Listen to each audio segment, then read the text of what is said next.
What the hell is that idiot thinking? Rimuru shouted, slamming her cup down as she watched Anos yeet a demon king castle like a basketball across one of the many floating screens around her. The screen showed nothing short of massacre. Anos, casually wiping out the enemy team like he was strolling through a flower field. Or in this case, a battlefield.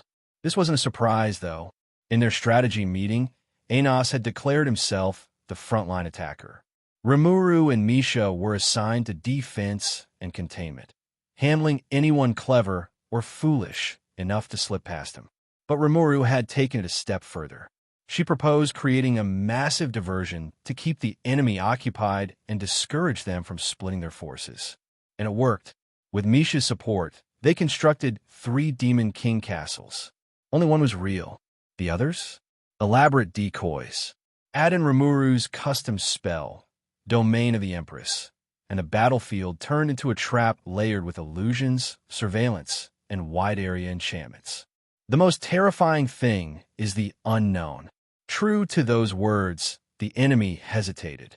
Many regrouped, wary of pressing into unfamiliar territory.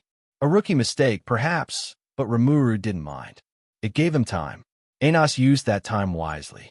The moment the enemy started to gather, he teleported straight into their ranks, scattering them like startled birds. It was classic Anos.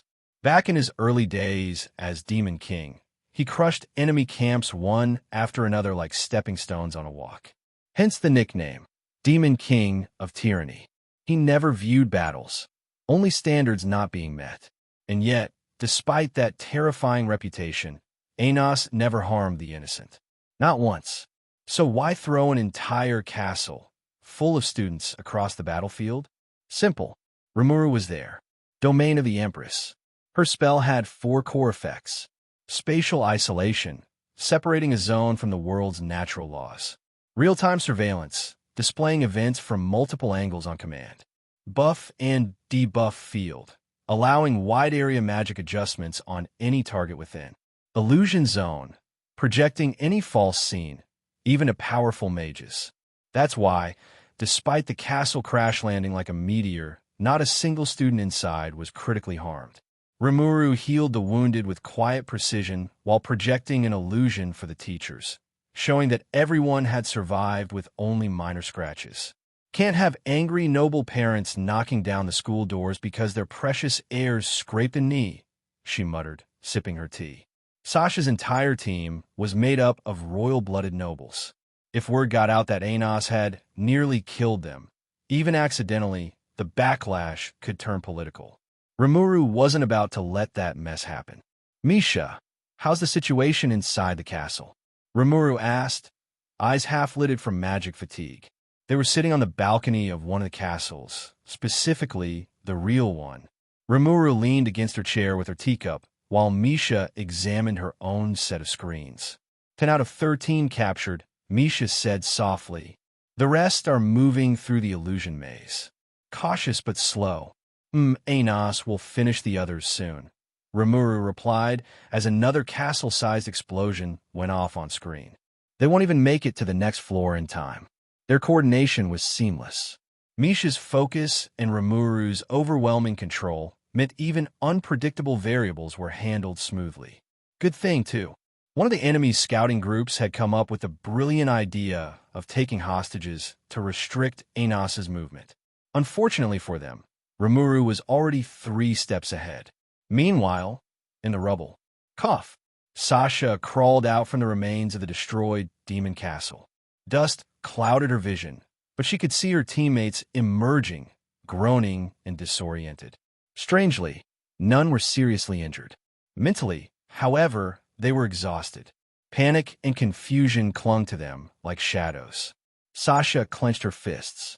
Even if they retreated now and built another castle, morale was gone. Mana reserves were critically low. Facing Anos again in this state would be suicide. Still, she refused to bow. "Everyone, gather around me," she shouted. "We're going to use Geo Graze as our final attack." Gasps echoed. "But Sasha-sama, we don't have enough magic power to sustain the spell. That's why I need you to transfer what little you have left to me. Even if we do, the success rate is only 20%. Is it really worth it? Even 20% is better than zero, Sasha said firmly. And do you really want to end this match with your heads bowed in defeat? She looked each of them in the eye, voice rising with conviction. We are royals. We carry the pride of our founder. We will not give up. Not here. Not like this.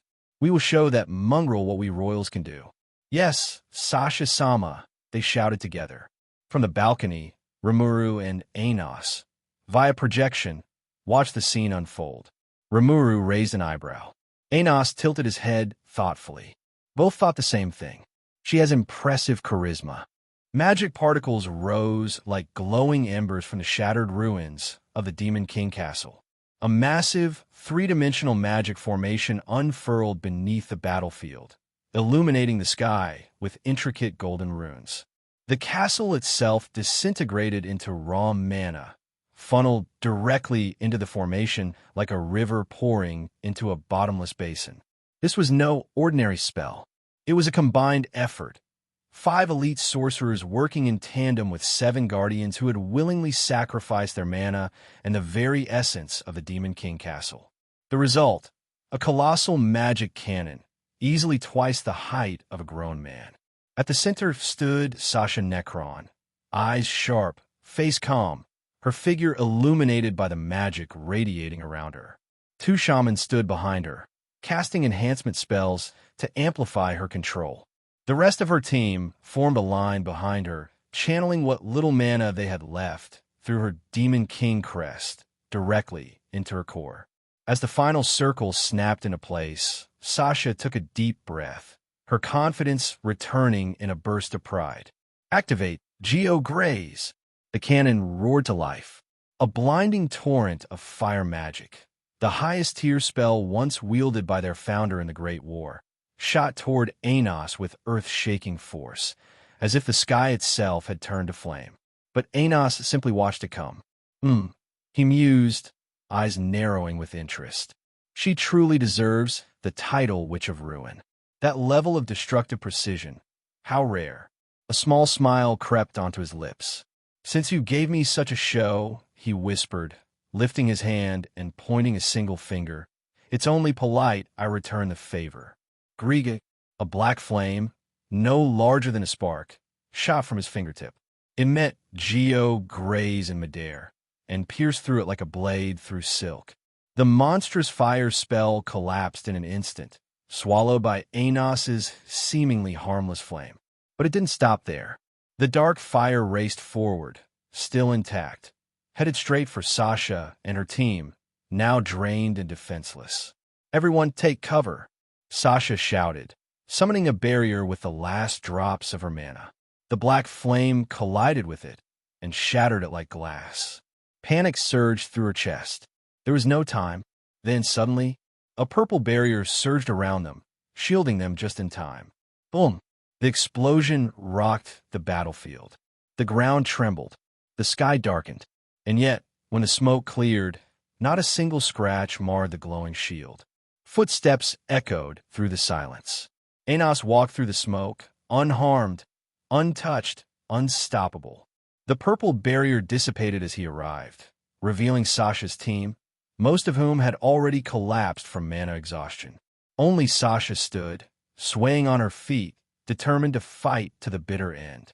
Activating her mystic eyes, she locked eyes with Anos and growled, "Die!"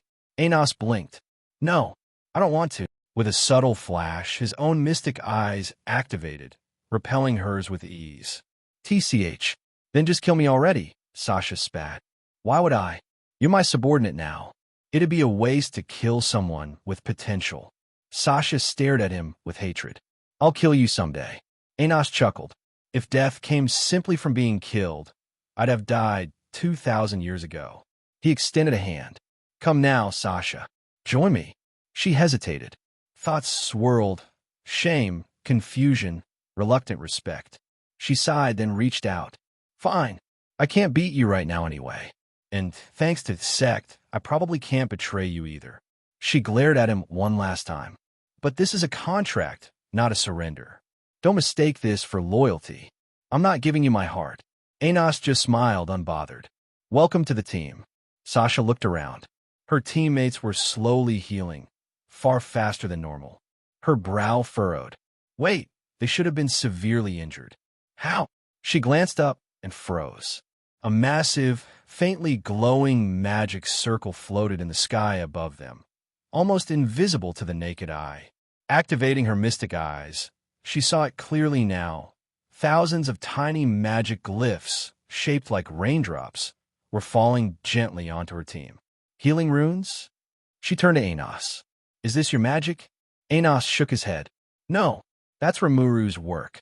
Her domain magic, domain of the Empress. A multi-purpose field that lets her monitor, heal, protect, basically do whatever she wants within its range. What you're seeing now is just passive healing. Sasha's jaw dropped. That's not possible. You need to control at least 3 spells at once. Maintaining them without collapse is nearly impossible, even for prodigies. Anos chuckled. Multitasking isn't impossible.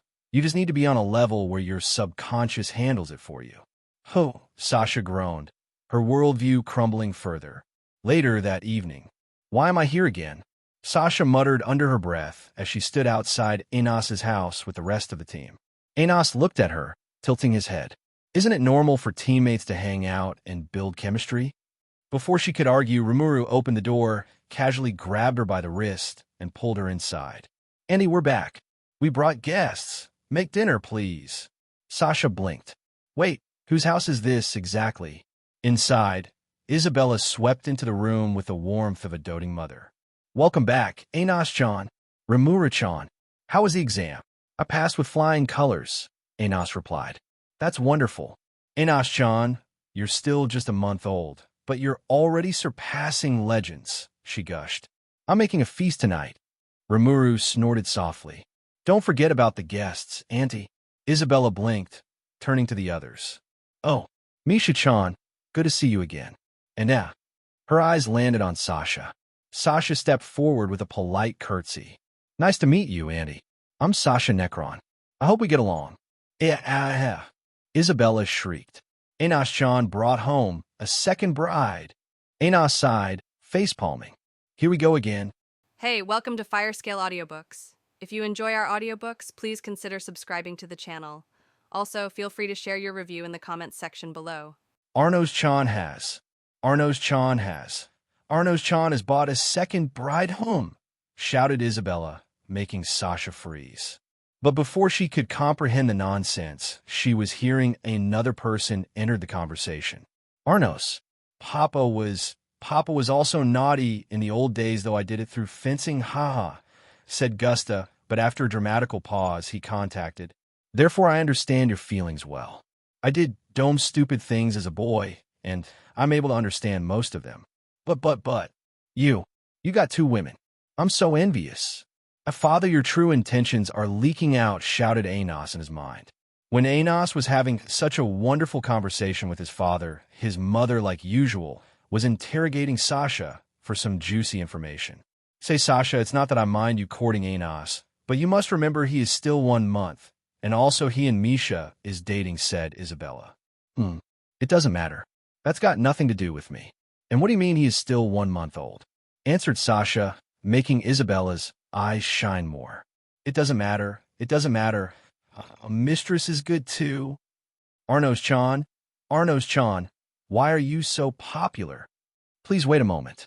You're misunderstanding something. Then are you aiming for a stolen love? Asked Isabella, making Sasha silent. She then looked for help and saw Anos having a not-so-normal talk, leaving her with only one choice. She looked at Rimuru pleadingly. Rimuru, sensing her look, chuckled and did what a person like her who is called a chaos creator would do. Hey, Ani, do you remember Misha's last name? If I'm not wrong, it is Necron. Now here's the thing, Sasha here also has the same last name, making them sisters. And you should know, Anos-chan's charm has made the sisters fight over him. Asterisk squeal asterisk, what should I do? Arnos-chan is too handsome. He's tearing up the close bond of sister Sissis, shouted Isabella, making Sasha fall in more despair. This kind of thinking, as expected, these people are monsters, Sasha thought resignedly. After a long misunderstanding later, "Your cooking skills are improving at a fast rate, Andy," said Rimuru as she happily ate Isabella's cooking. After Isabella had enough lovey-dovey stuff, she brought everyone to the dining table to celebrate Enos's first team victory. Even though Sasha was complaining that they were celebrating over her team's defeat, she shut up after tasting one bite. "Haha, that's a great compliment coming from you, Rimuru," Isabella said happily. Enos, just like a mama's boy, he is kept eating his favorite dish while completely ignoring Sasha's stare that basically said, "Why didn't you clear up the misunderstanding?" It's not that he can't do it, but it's just that when he tried to do that last time with Misha's case, his mother almost burst out crying. And it's not like a single misunderstanding would cost him anything. Rimuru's POV. As the dinner was over, I like usual began to do the dishes with Isabella.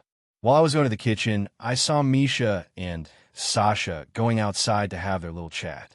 After a while, I saw Enos also heading towards their direction, worried a little about them. Haha, Enos sure has become soft. While I could hear their conversation if I used universal detection, I chose not to. Why? Unlike Enos, I know all that magic doll thing is cover Sasha created to hide her true feelings. Maybe you might have a guess or two, as Enos strangely can understand a woman's heart at most convenient times. What a lucky bastard. I'm pretty sure Rudra will cry tears of blood at his display of making people fall for him. Sasha, what? Do you like Enos? Hiya. Such a thing is impossible. Sasha denied it at full power while her face was red. That's so, Misha said suspiciously. After the meal, both of them finally got made up. So Misha could finally talk to her sister without her running away from the conversation. Yes, Misha could tell that Sasha is trying very hard to limit their interaction before this bet. Although that made her sad, but in the end she was her sister, so she didn't ask the reason. As for the magic doll nonsense, please, her sister is a bad liar. She was certain that almost everyone could tell that she was acting. Sorry to keep you guys waiting. I'll escort you two back since it is already late. It's okay, we can walk home, you know. Haha, Sasha, why would still walk home when you can teleport directly? Enos asked cheekily. Oh, I forgot how you can use that ancient spell, said Sasha. We'll see you guys tomorrow at the academy, said Enos as he teleported both of them right in front of their house. See you tomorrow, said Misha quietly as she left. Looking at Misha's departing back, he asked, So Sasha, what would you like to talk about? Sasha, who still didn't leave her spot, turned to Enos. But instead of answering his questions, she asked another. Hey Enos, tell me, do you believe in fate? Fate, huh? While understanding about it is not as deep as Rimuru, but yes, I believe in fate, answered Enos, not knowing that Rimuru could already alter fate in forms of law. So, tell me, Enos, what would you do if there was a fate that made changes that don't you like, asked Sasha. Huh, that's easy, you know, if you don't like what fate has for you, change it. Do you think fate can be changed? Yeah, it's easy. How so? Break it.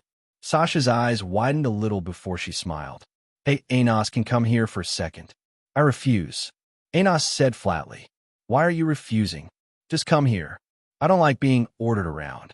Mal, how prideful are you? Sasha sighs in amazement. She then walked closer to him and asked softly, Could you at least close your eyes for a moment, please? Enos was about to say something, but his instincts told him to stop. Trusting it, he just did as he was told and closed his eyes. He then felt it, a soft and kind of wet sensation on his lips. He wondering what it was when the sensation stopped. He reflexively opened his eyes to see the departing back of Sasha. Thank you for mending my relationship with Misha. Saying so, Sasha went to inside of her house. Enos touched his lips. Feeling the lingering sensation, he thought, so this is what Rimuru called a farewell kiss. The next day, good morning, said Misha as she and Sasha came to the classroom together. Good morning, Misha. Is it all right for you to change seats, Sasha? Asked Rimuru. It's fine since it's easier as we are in the same group. And it's not like I'm the only one who changed seats, said Sasha neutrally as she took a seat near Misha. After a bit looking around, she asked, Where is Enos? Is he late today? After not finding Enos anywhere. Oh, about that, when we were coming to class, your former teammates came and asked Enos to let them into our team. And Anos is dealing with them. Since I pretty much know what kind of answer he's going to give them, I came class without him, said Rimuru. Oh, how many is going to recruit? Asked Sasha curiously, since in her eyes her team was very competent. So she believed that at least a half would be joining her. Why don't you ask the person itself then? Said Rimuru lazily as Anos entered the classroom. Sasha, without missing a beat, asked Anos as soon as he was near them. Anos just smirked and without answering her sat on his seat. After a few seconds he said, I dismissed all of them. What? Shouted Sasha as she stood up shocked. Why did you not recruit them? They were all very competent in their each fields. With your leadership, I don't believe they can't shine more. It's simple, Sasha. They are weak. They can't respond to something unexpected. They have too much pride in their puny spells that made me laugh, said Anos without any mercy. Sasha just stayed quiet, unable to argue with his logic. But she still said, but we need a minimum number of 5 teammates to participate in group battles. And when we move up a grade, the minimum number would also rise. I wouldn't worry about that, Sasha interjected Rimuru. Why do you say so? Asked Sasha, bewildered. Can she pull some strings to make us an exception, she wondered. Because they would not be able to if we score highest marks in the first few exams and practical tests. And beside, if it comes down to it, Anos or I can probably go and have a word or two with the higher-ups. The saying a master's punch is better than 1,000 punches from novices isn't without any credibility, said Rimuru. If you say so, Sasha said, deciding to think of a solution for the impending trouble. Class today is a special day for us.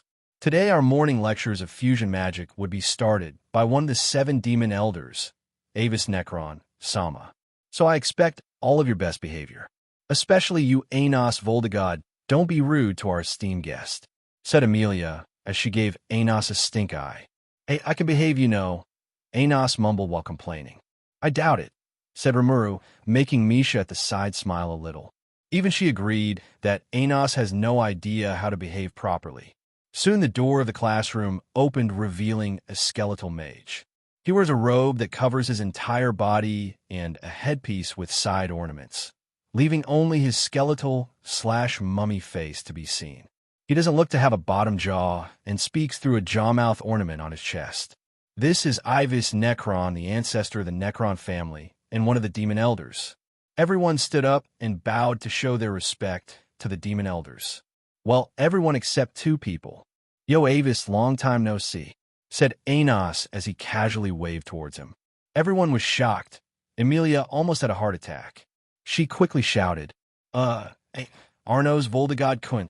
This is Avis Sama. Don't speak so familiarly. She turned to Avis and bowed profusely and said, Avis Sama, I'm sorry. Arnos Voldegod will be expelled immediately.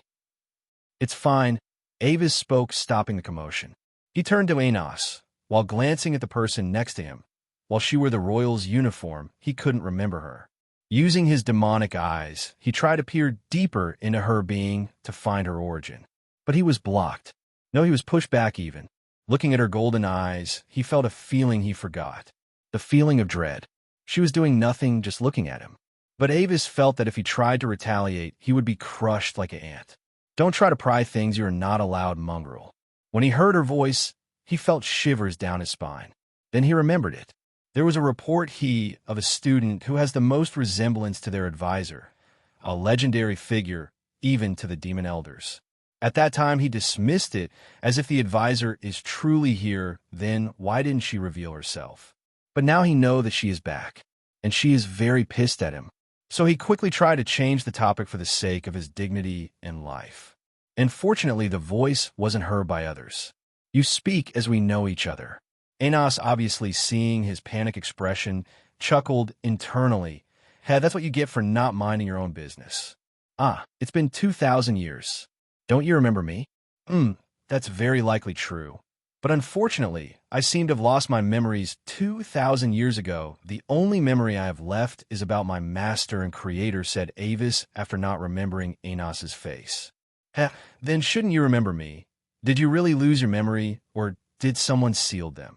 Saying so, Anos disappeared from his place and appeared in front of Avis instantly and grabbed his face. If it is sealed, then let's break it, shall we? With a smirk, he activated his magic spell, making black lightning dance around his hand. "This is what you doing?" In my head, an image is emerging. Avis mumbled aloud. "This is interesting. Whoever sealed your memory made it, so that you will only get a quarter of what you have. Well, it seems he beautifully erased the rest permanently, but oh well, nothing a little time manipulation couldn't fix." Saying so, Anos created another magic circle, and it began to glow. "Impossible to go back in time? Is there a grand magic to transcend time?" "Yes, these are my missing memories," said Avis, shocked. After the memory restoration is over, Anos took his hand off from Avis's face. Avis looked at him and said, "I see. Thank you, Arnos, for fixing my memory problem. Thanks to you, I now have information that someone is hostile against me. Don't mind it. Why don't you start class? There are some people who would love to hear your lecture." Saying so, Anos walked back to his seat. Although he didn't show it, he was very disturbed. When he was transferring Avis's memories, he found that there was no memory of him. At first, he thought Avis had used some spell to prevent him from seeing those memories. But looking at the clueless Avis, he doubted that. You can't act so ignorant in front of your king, right? But to be safe, he should probably talk to Rimuru about this later.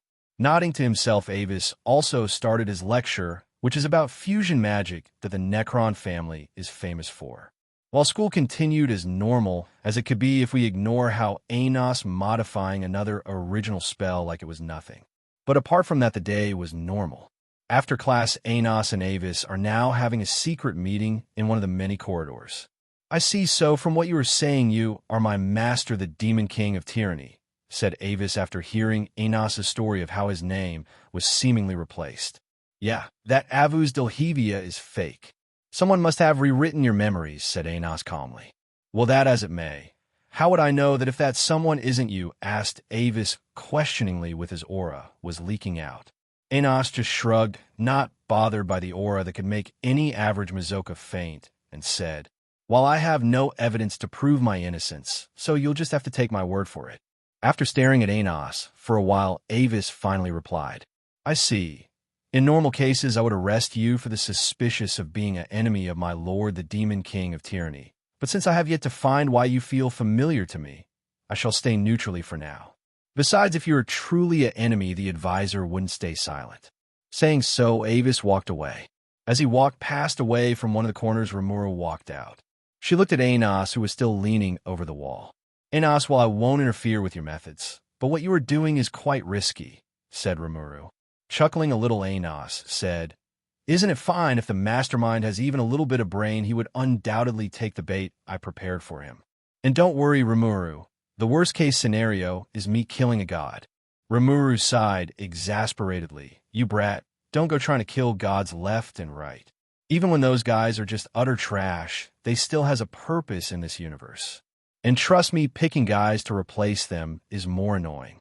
"Ha, well, I wouldn't do it. I can help it. And at the end of the day, they are malicious kin, and don't want to have a lecture about balance from her," said Anos, getting ready to go home. "Wait, Anos Voldegod," shouted a voice as Amelia appeared from another corner. She briefly nodded at Rimuru, showing respect for being a royalty and the supposed advisor. "One of your members lost their badge in the classroom, so could you give it to her? She then gives him a school badge with a six-sided star on it." Who could it be?" he asked, trying very hard to remember his other teammates' badges. "It's not Rimuru's or Sasha's," Amelia said bluntly. Anos blinked and said, "Well, that's a wire way to say it, but okay, I'll pass it on to Misha." Amelia nodded and was about to leave when she remembered something and said, "All right, tomorrow we will hold the exam in the Delsgate dungeons, so be sure not to be late." Saying so, she left, not explaining any further. Anos blinked and asked, "Hey, since when did we have a dungeon?" But Amelia was long gone before he could get an answer. So he turned to Rimuru, who most likely know the answer. "Hey, Rimuru, do you have an idea where this supposed Delsgate dungeon is? Because as far as I remember, we didn't have one." Rimuru chuckled and replied, "Well, you were right, we never had a dungeon. No, more specifically, we never consider that place as a dungeon." Anos thought for a little while. Then he suddenly remembered a place that would certainly be called a dungeon, but "Don't tell me those guys thought my treasure hall as a dungeon," said Anos with a bit of displeasure. "Why? Because this place was a bit precious for him. And him storing his treasures, there was not the only reason. Yeah, that's the one. The rumors say that the Demon King of Tyranny created it for his elites. They even say that you put a reward for the one who is most worthy. Well, putting those rumors aside, what happened in reality was that the maze we created began to house some monsters who, after a few generations, began to completely make it their home. And after another century or so, one of the professors found this place suitable for the students. So here we are, the Delskade dungeon, Rimuru said dramatically. I just hoped they wouldn't destroy or looted the treasury. Anos said, rubbing the bridge of nose. Rimuru deadpanned at him. No, they didn't. In fact, I would be surprised if they could find it. Well, whatever, let's go home for now. I miss my mother's cooking, said Anos, to which Rimuru nodded. Since both Misha and Sasha already left for there, both of them then teleported back home immediately. The next morning, groups of students were gathered near a very small castle. But unlike the other castles where one could expect wealth and style, this castle looked like a shrine with its smile design. But ignoring such a castle, a bunch of students were gathered around two sisters. Sasha-sama, would you please tell that misfit to let us join his group? Asked a member of Sasha's former team. I already told you I have no way to make him agree to something he already refused. And if you really want to join, just ask him again, explained Sasha. But we don't want to talk with that misfit. And, Sasha-sama, why do you even listen to him anyway? You are from noble birth. Why should you and the reincarnated of the advisor listen to a half-blood's orders? Questioned another. Are you telling me what to do? Asked Sasha dangerously as her demonic eyes ruin activated. All the students stiffened. They are not like Anos or Rimuru, who could negate the effects of Sasha's eyes. Hell, them already being able to do that is already an anomaly. You know, the one who you guys are bad-mouthing is the person who upgraded fusion magic and earned the recognition of my family's ancestor. He also defeated us in a fair fight, and we as nobles must uphold our part of the agreement. So think your next words carefully. Fine, let's go, everyone, said another as he and his party left the Necron sisters alone. Looking at their departing backs, Sasha sighed deeply. But she was a bit taken aback by a voice that was strangely closer to her. You actually seemed like my subordinate there. Such a thrilling rejection, said Anos with his usual cocky smirk. To his side, Rimuru sighed and said, Sai, ignore his dark humor. He is already a lost cause, trust me, I tried. Sasha and Misha nodded, not sure how to take that information. Looking at their uncomfortable faces, Rimuru elbowed Anos to give Misha her badge. Anos, getting the signal, took the badge from his pocket and presented it to Misha. Hey Misha, you dropped your badge yesterday at class. Misha took the badge with a little smile and said, Thank you. Hey, where the hell did you guys go? Sasha complained while holding the scepter to her chest. Oh, it's nothing, but Misha here has something for you. Saying so, Anos urged Misha, who was feeling a little shy. Misha slowly walked towards her and presented the phoenix mantle to Sasha.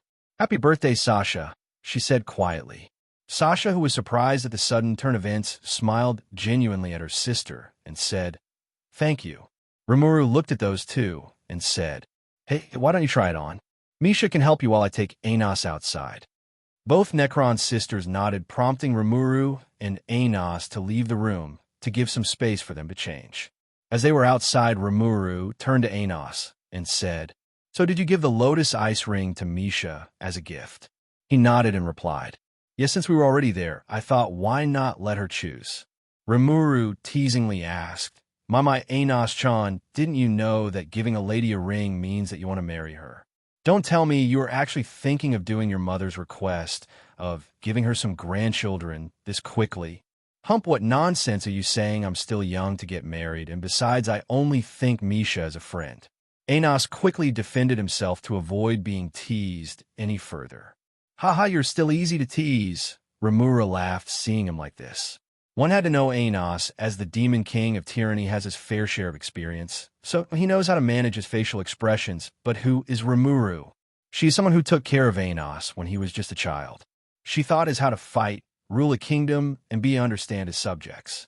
So whenever he is Rimuru, he lets his guard down, since deep within he knows that Rimuru will handle everything.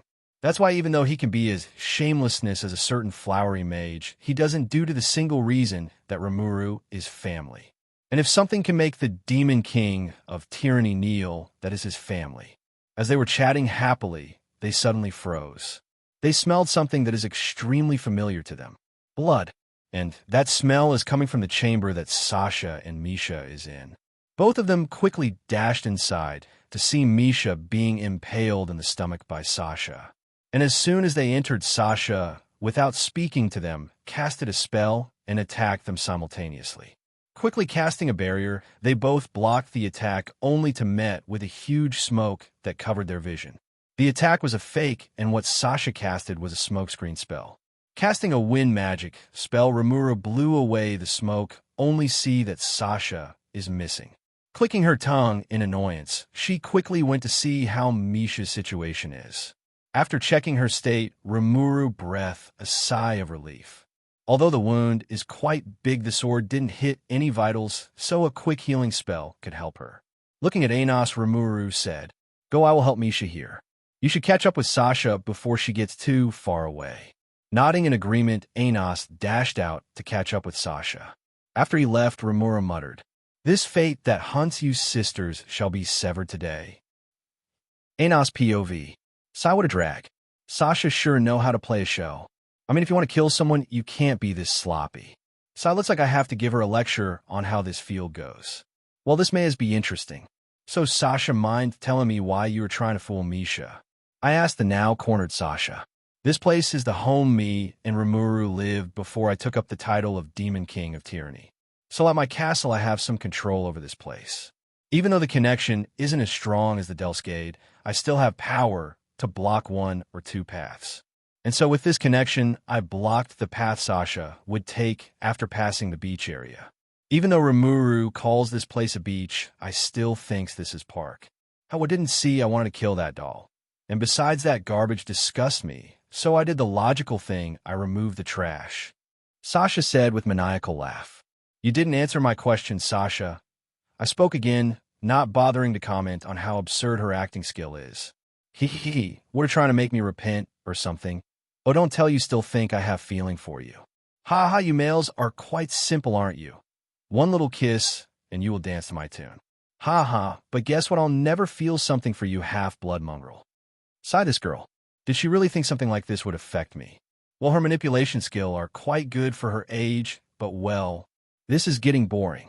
I said in an indifferent tone that startled Sasha. What are you spouting, you mongrel? She shouted angrily. You know, Sasha, if you want to actually kill someone, you have to make sure that person is dead. Like, for example, cut their bodies to pieces and scatter them around the continent is actually the minimum you can do. And what did you do? You just stabbed a sword near her vitals that isn't fatal. And besides, you were too naive to act like a typical villain, so I doubt even Misha is fooled by your stupid act. Although I would like it if you could word it with some kind words, but yes, Sasha, your acting is too horrible, said Rimuru as she appeared from the passage with Misha. At the arrival of Rimuru, Sasha visibly tensed. The look that she gave as though all her plans were revealed even before it was executed. That's impossible, right? I planned for this all my life and didn't even mention anything to anyone. As Sasha was about to go in internal dilemma, Rimuru spoke again. Sasha, while I respect your wish to replace yourself with Misha, that is not what she wants. How did she know? Sasha screamed internally. So let me give an alternative. From what Misha told me, both of you were separate souls who had the same source before Avis cast it onto you too. And since you who have the highest Demon King aptitude was chosen to be the main source, while Misha would be the one who fuses. Am I correct? Asked Rimuru. Yes, that's correct, Sasha nodded. Clapping her hands, Rimuru said cheerfully. Then answer is quite simple. You just have to use a time reversal spell and go back in time to fuse with your sources after the spell was casted. I see if both half-sources merged with their future selves at the same time, making the conditions for fusion magic done. And there would be no need to forcibly fuse with each other, as they are already fused. Finished Anos as he analysis the solution Rimuru proposed. A/N. Hey guys, if you find this reason bullshit, just leave comment for a good one. That sounds good and all, but we need a huge amount of magic power to cast the spell, Sasha voiced out. Both Anos and Rimuru looked at each other and smiled. Haha, leave that us. As both of them said at the same time, a blood-red magic circle manifested under their feet. Sasha, who looked at this, marveled at it before exclaiming, "This is a origin magic." As someone who for the last 10 years studied to create the perfect spell for her cause, she naturally knew about origin magic. And she personally tried to make her one too. As in origin magic, you borrow the source of someone powerful than the caster. Yes, this is origin magic, which lets your source travel back in time. And for the missing magic power, Rimuru will support it. But for this origin magic to work, you must follow one crucial instruction. You must borrow the source of someone powerful enough to make time ineffective in his presence. The one who hailed as the demon king of tyranny, in other words, my source. You must believe in me and not Avus Delhevia, Anos said seriously. Both Sasha and Misha nodded. With this, as a signal, Rimuru started to supply magic power to the spell, making it glow more brightly. And just when Anos was about to activate it, someone broke through roof and was about to stab Anos, when Rimuru stopped it with her finger. Looking at the assailant, Rimuru remarked, "Anos, when we're done with this, you better clean this mess up." Saying so, she forcefully took the sword from Avis and threw it like a javelin, while impaling Avis to the wall that cracked at the impact. Dusting her hands, she turned to Anos and said, "With that disturbance taken care of, we can continue on what we were doing." Anos nodded, not minding that one of his subordinates was impaled onto the wall. Even though it sent him a bit late than Rimuru, he would have done the same thing, as this ritual is way more important now. The world stopped moving. Soon their surrounding began to crack, and they were transported to a black and white world. Not liking the atmosphere, Sasha asked, "Hey Anos, what's happening here? Did the spell malfunction?" "No, the spell worked perfectly. We are now in a state where time is frozen." "Oh, so why are we here then?" "Well, we here because the person guarding time has summoned us, and whenever one is trying to change the past, he shall appear." Like taking his words, as a cue, the space in front of them began to be sliced. Enlarging the space that was cut, a pair of hands wearing white gloves appear. Grasping the space, they wrench it open further, and a figure slowly appears. It's wearing a white robe with a hood, and no matter how hard you stare with your demon eyes, you won't be able to see its face. Of course, it's impossible, as this guy doesn't even have a face to begin with. "Nay, Arnos, who the hell is that?" Sasha asked me again. "Yugo Ra Raviaz, the guardian deity of time. Simply put, it's the god responsible for protecting and keeping the order and flow of time." It was Rimuru who answered her question this time, as Anos was stabilizing the effects that this god did to disrupt the spell. God. "I only heard of them as legends," said Misha as she looked at the being whose magic eyes couldn't see the origin. "Well, that's normal, as you see, gods are unlike demons, or humans don't need to socialize themselves as they think. Just because of them being the order, we all should just be their minions," Rimuru spat with visible annoyance in her voice. She never had a good impression on gods. What she meant to say is that gods do not like mortals doing something they specialize in. "Hey, I would appreciate it if you just ignore this. I'm only saving one demon after all," said Anos as he addressed the god that is glaring at him. "Won't permit. The past shall not be altered. Mortals shall be punished." Saying so, the god sliced the air next to him again, forming a tear that broke through space. From it, he took the dead body of Avis Necron, and just like it was illusion, the wounds, his body began to disappear. "Avis Necron, I grant thee the power of the god of time. Destroy Arnos Voldegod." Saying so, he fused with the now healed Avis that began to be wrapped in a black cocoon. When the cocoon burst, Avis is now welding two scythes in each hand. "Ha ha ha, with the power of time, I shall kill you, both Anos Voldegod and Rimuru Tempest." Then, with no one there to interfere with creation of the perfect vessel, the demon king of tyranny shall be reborn. Avis laughed maniacally. Puff's big words coming from some who only knows how to gloat with borrowing power. "Hey Anos, you can have him while I keep the spell active," Rimuru said, giving the green light to Anos to go wild. "Oh, with pleasure," Anos said as he casted 20 with a snap of his finger. As soon as these attacks came near Avis, they suddenly stopped. And swip of his scythe, these attacks disappeared into nothingness. Avis laughed and mocked. "Ha, I'm timer won't even reach me if I could just return their time back." "Oh really, then why don't you try this?" Saying so, he casted another 20. Avis just laughed and did same.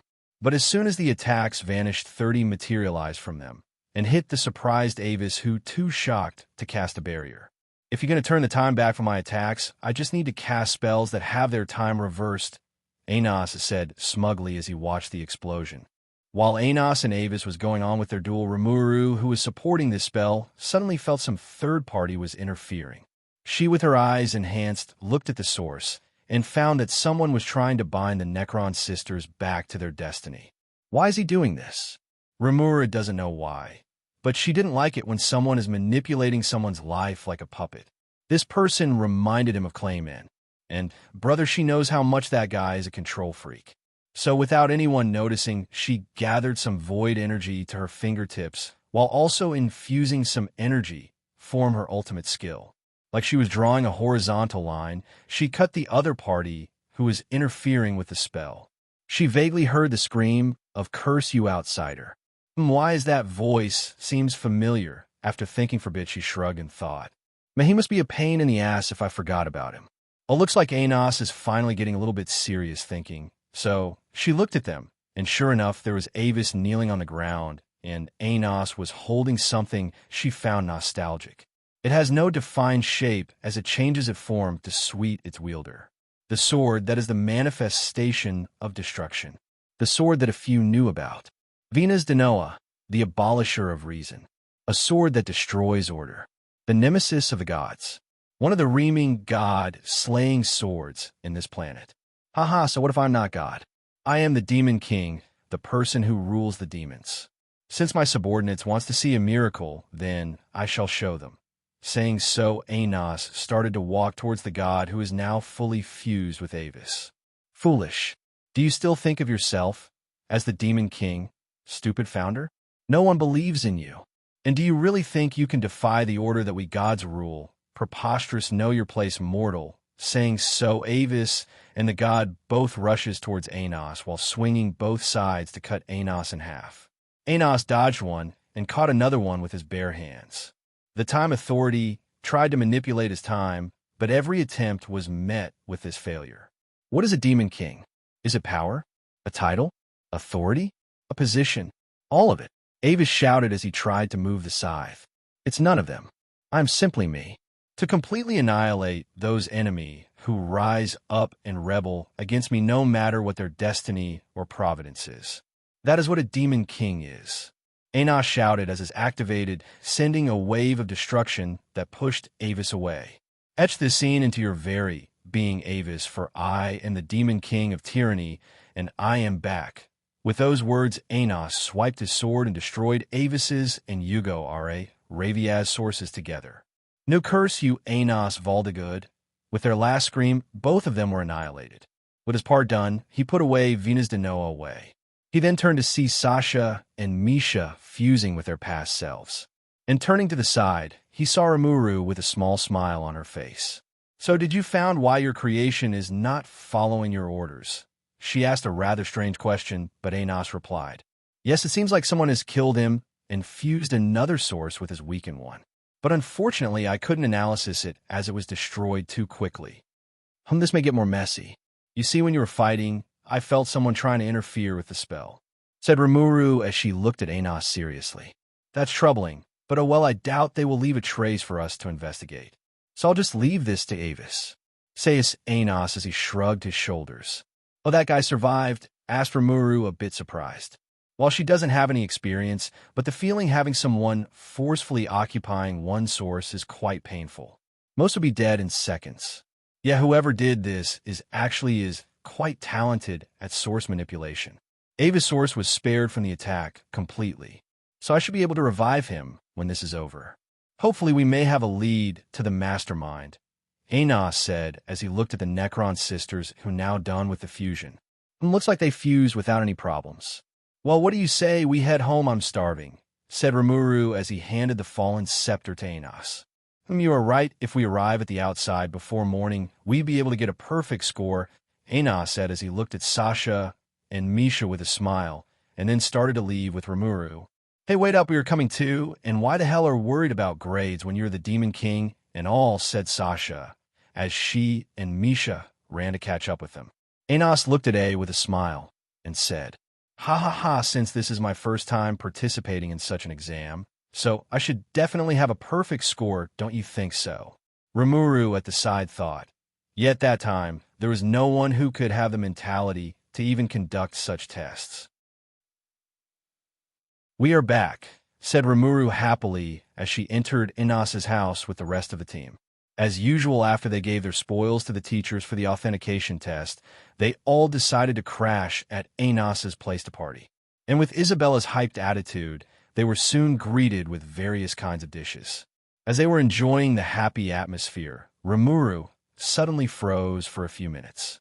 Then her face turned into a scowl, but she quickly hid it. Anos, who noticed her odd behavior, looked at her questioningly. Rimuru, sensing his gaze, created a telepathic link with him. "Anos, I will go out for a while, try to distract them from my disappearance." With those words, she teleported away, leaving Anos speechless. But he quickly casted an illusion magic to cover her. He cursed inwardly. Shit, what happened for her to disappear without even making a good enough excuse? "Ciel, did you locate him yet?" Rimuru asked in a cold voice. As Rimuru was enjoying her dinner, she was notified by Ciel that someone was trying to cast a curse on her and everyone that is near her. Normally, she wouldn't be this mad since she can take almost everything this world has to throw at her and don't even feel it. But she don't like it when someone is trying to hurt an innocent just because she is near her. Even when she was a demon lord, she didn't drop that low to massacre innocents. "Master of the Worlds will is preventing me from locating the attacker. Should I destroy the resistance and continue? TSK, if the world is protecting that guy, then it most likely is a god. Ciel, don't bother destroying the worlds while I have a better idea," Rimuru thought with an evil smile. It is time she makes a move after all. Far away from Delsgade, in a mansion hidden from the general public, a unique demon was venting his anger on his surroundings. This person is a tall and slender man with purple eyes and hair who wears a long trench coat and a top hat. He also carries a long cane, which he is now swinging to create destruction everywhere. This man is known as the Elden Detigen, the conflagration king of the four evil kings. But these days his body is owned by Nosgalia, the heavenly father of the gods. And as we all know, gods don't like it when something is not working at their will. And this god here just had this experience earlier. "Curse you, outsider! How dare you defy the will of gods? I shall make you pay for this disgrace. I, the heavenly father, curse this outsider for eternal damnation." As he said that, ripples began to form due to the power of his words. But he was still not satisfied. Then he said the words that sealed his fate. "I curse the ones the outsider associate. May you all be overtaken by misfortune and die without any eternal rest. May this curse multiply on how much you meet that outsider." Unlike usual, more ripples began to appear due to his power. Lightning danced and thunders roared in the black sky, signifying that the curse was successfully casted. As he was overjoyed in having his revenge one way or another, he suddenly heard something that made him scared shirtless for the first time in his immortal life. "I, the Void Empress, declare that all the orders that tries to harm those who are close to me shall suffer from fate and destiny till the thought perish from their eternal bodies." And like it was a signal, lightning bolts came down on him. And the worst part is that this lighting is slowly but surely hurting him more than it should do. After a never-ending torture session, he somehow survived, although barely. Gods have very resilient souls after all. "Curse you, damn outsider," he muttered hatefully, but he was struck by lightning again. It is quite ironic that he, the Heavenly Father, is now experiencing divine punishment, as it was something so absurd.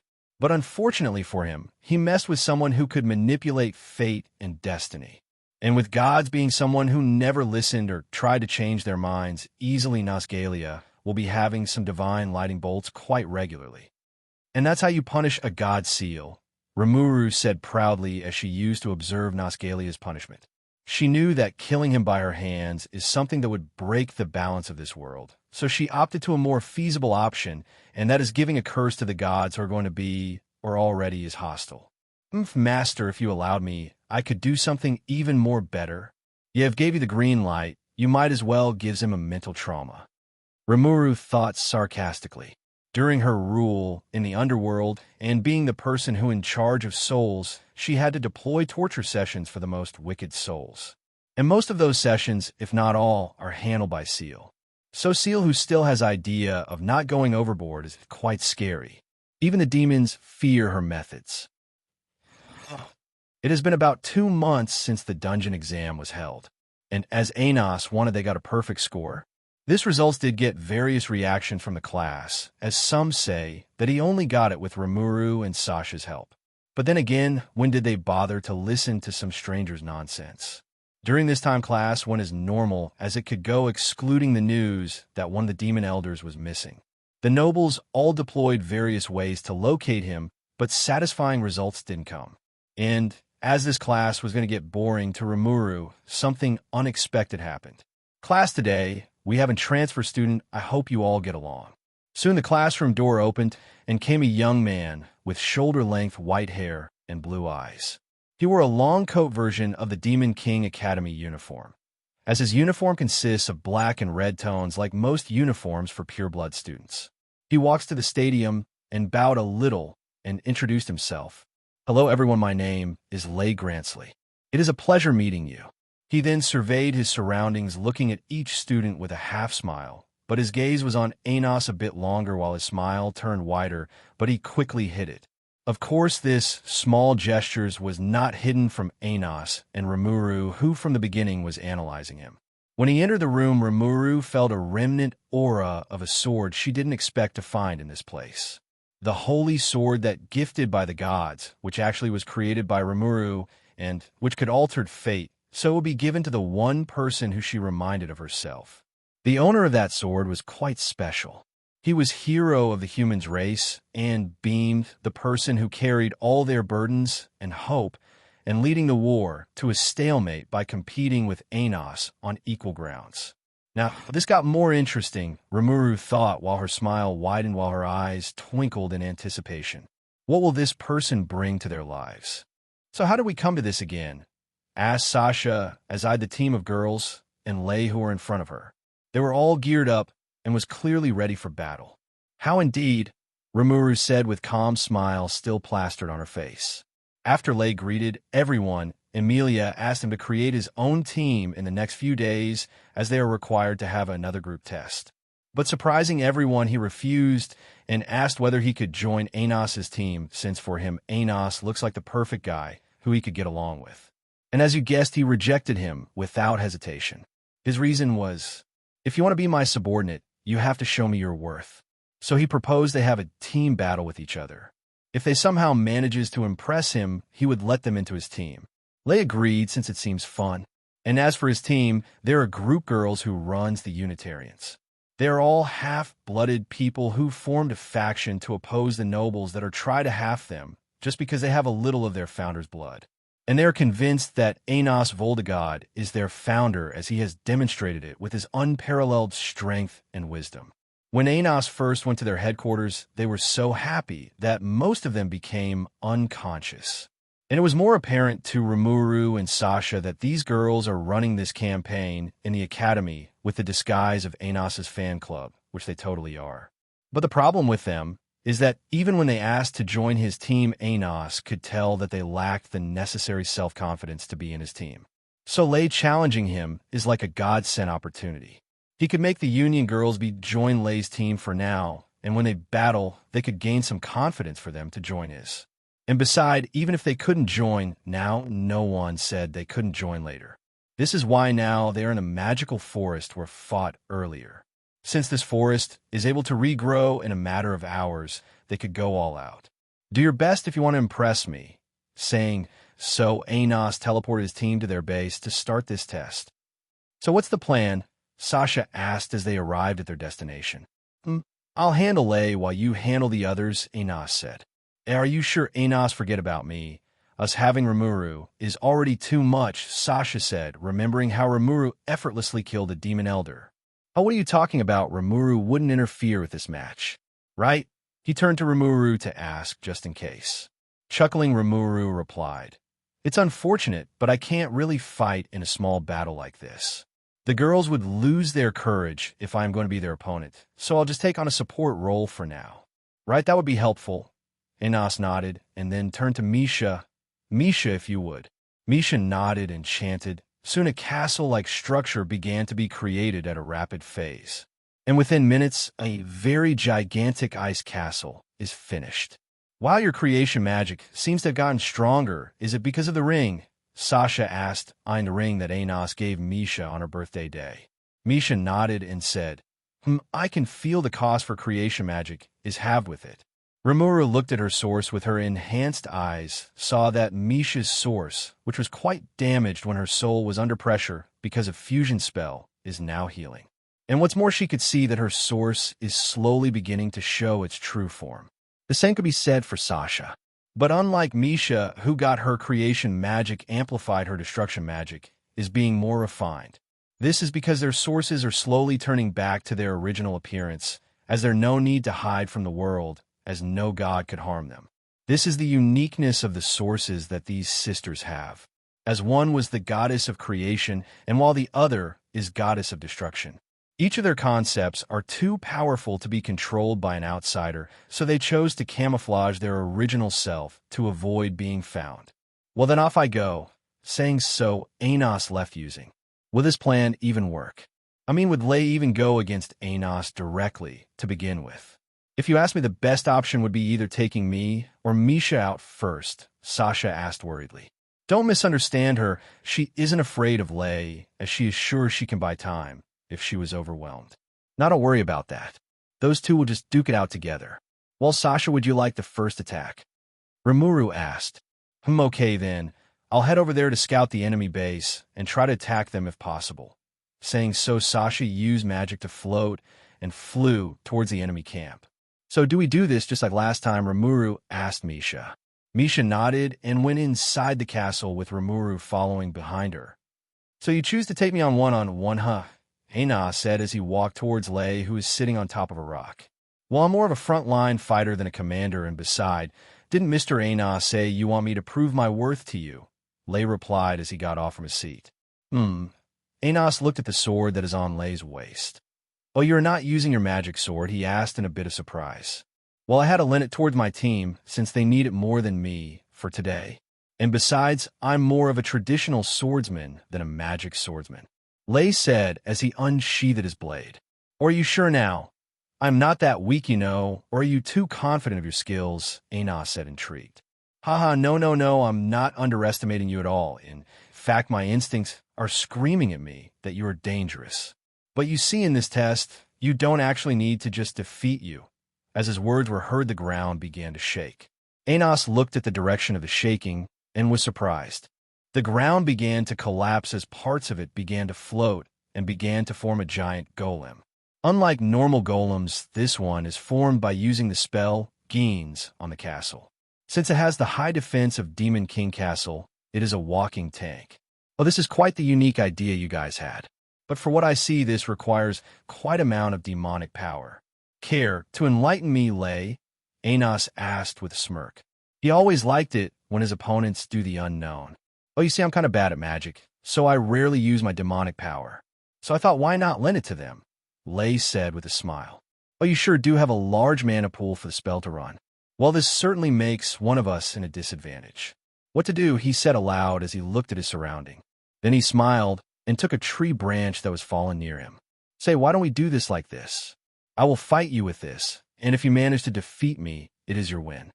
He said as he handled the tree branch like a sword. Lei said nothing.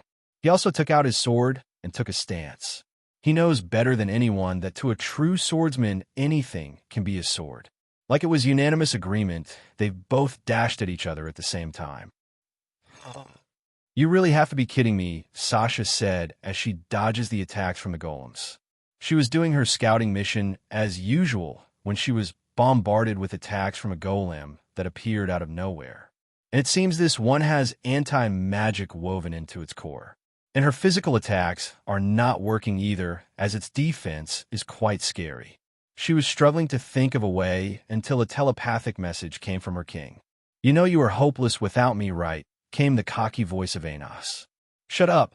Did you come here to make fun of me, or do something? No, actually I'm here to tell you that you should soon evacuate from this area, as our fight will start to get hectic. And if you really want some help, just ask Rimuru. I bet she is too bored, so she wouldn't mind helping out. Art fine, I will try to finish this fast and evacuate. And I don't need help to take this golem down. Shasha grumbled as she dodged another blow. With a wave at her hand, she casted a magic spell to blast her away from ground to the sky. And with another spell, she used it to fly towards their base at high speed. Arriving at her destination, she saw that the girl golem was coming towards them at a slow pace. Since got some time to catch her breath, she asked herself how to defeat this golem. And that's when she heard another telepathic message.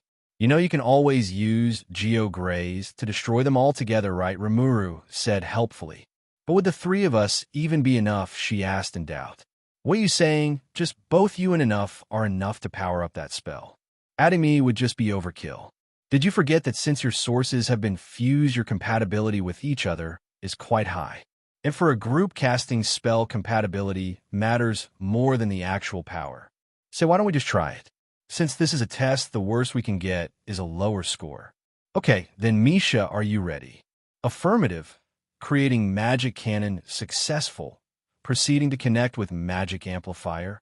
Connection established, Sasha said as a magic circle appeared on top of her.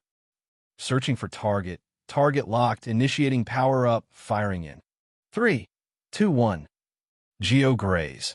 The cannon blasted the magic attack, which is then amplified by the magic circle. The attack made contact with Golem, and like it was piece of paper, the attack went through it.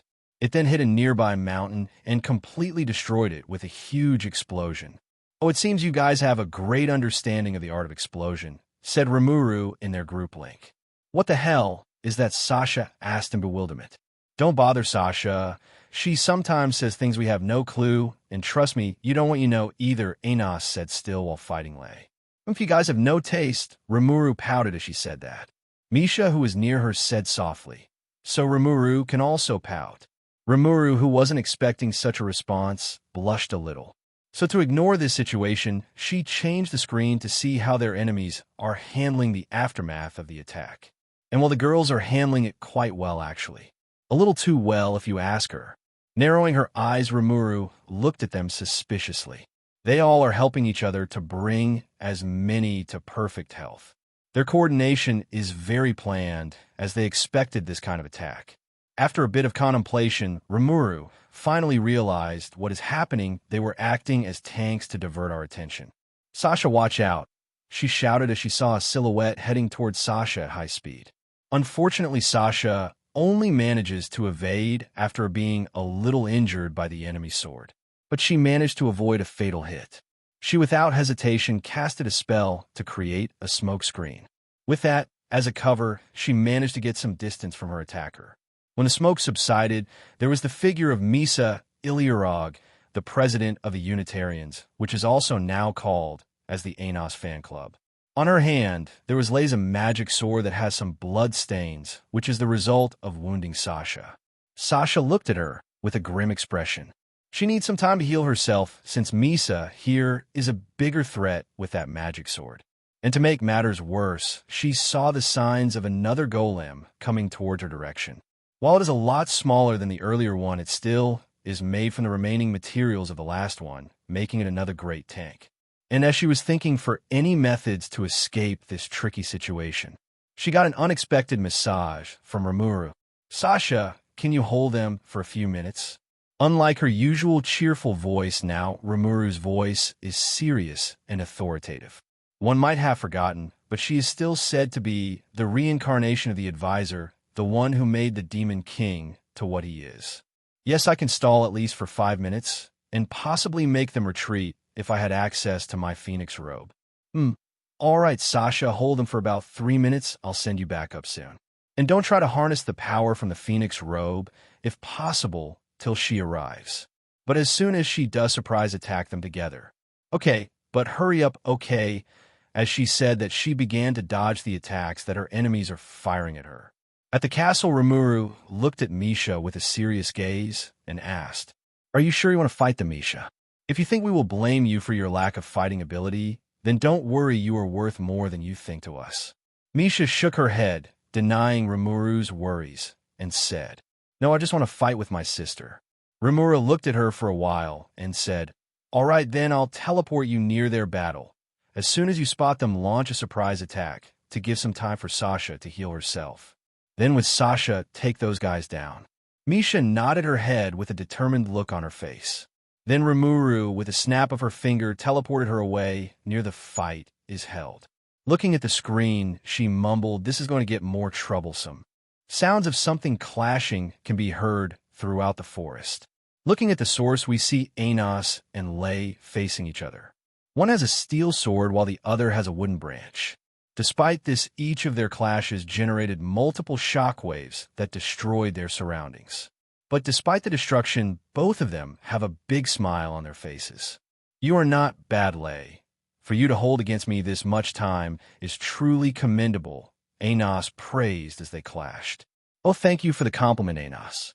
Fighting an opponent like you is very enlightening for me," Lei replied as he parried another strike. Each time they clashed, Lei would improve his swordsmanship, forcing Anos to use more force. If Anos isn't enjoying this match, he would have noticed that Lei's fighting style slowly began to transform into something he was familiar with. As they further clashed, Lei asked a question that surprised Anos. "Hey, Anos, why aren't you helping the others?" Anos was a bit surprised. "Why do you ask? Since when did an enemy care about the well-being of another ally of yours?"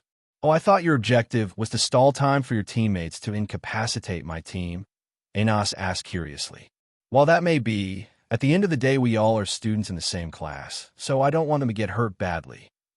Lei said honestly, "I don't worry about them. Those two are my subordinates, so they are strong, and besides with Rimuru there no harm would befall on them. And besides, you should just focus on me, or you'll lose badly," Anos said as he accelerated. As both of them clashed again, another huge explosion happened, changing the environment completely.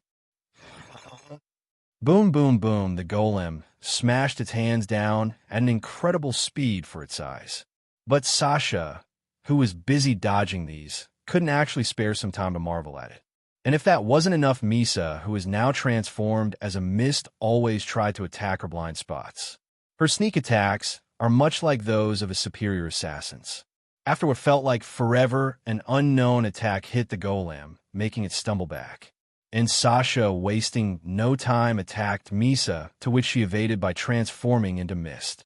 After gaining some distance from her attacker, Sasha decided to stop holding back as she could feel backup coming. Flames began to engulf her body, healing her injuries and revitalizing her. Soon the flames died down, revealing Sasha with her phoenix robe on. "It's time to get serious," she said as her demonic eyes of ruin activated. Next to her, Misha teleported herself and said, "I will take the golem. You should take on Misa." Smiling, Sasha said, "I like it. Let's go." Soon the battle began. Misha used her ice magic to freeze the ground to immobilize the golem.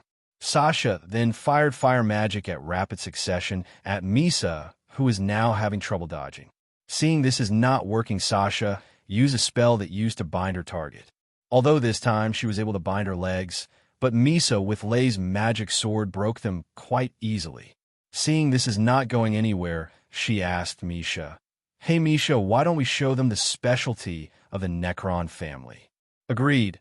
Misha said she and Sasha began to power up their spell. "Magic of fire, hell flame," Sasha chanted. "Magic of ice, icicle barrage," Misha joined in, and both together shouted, "Fusion magic, domain of frozen hell." As both spells fused together, the entire area was engulfed in a rain of fire and ice.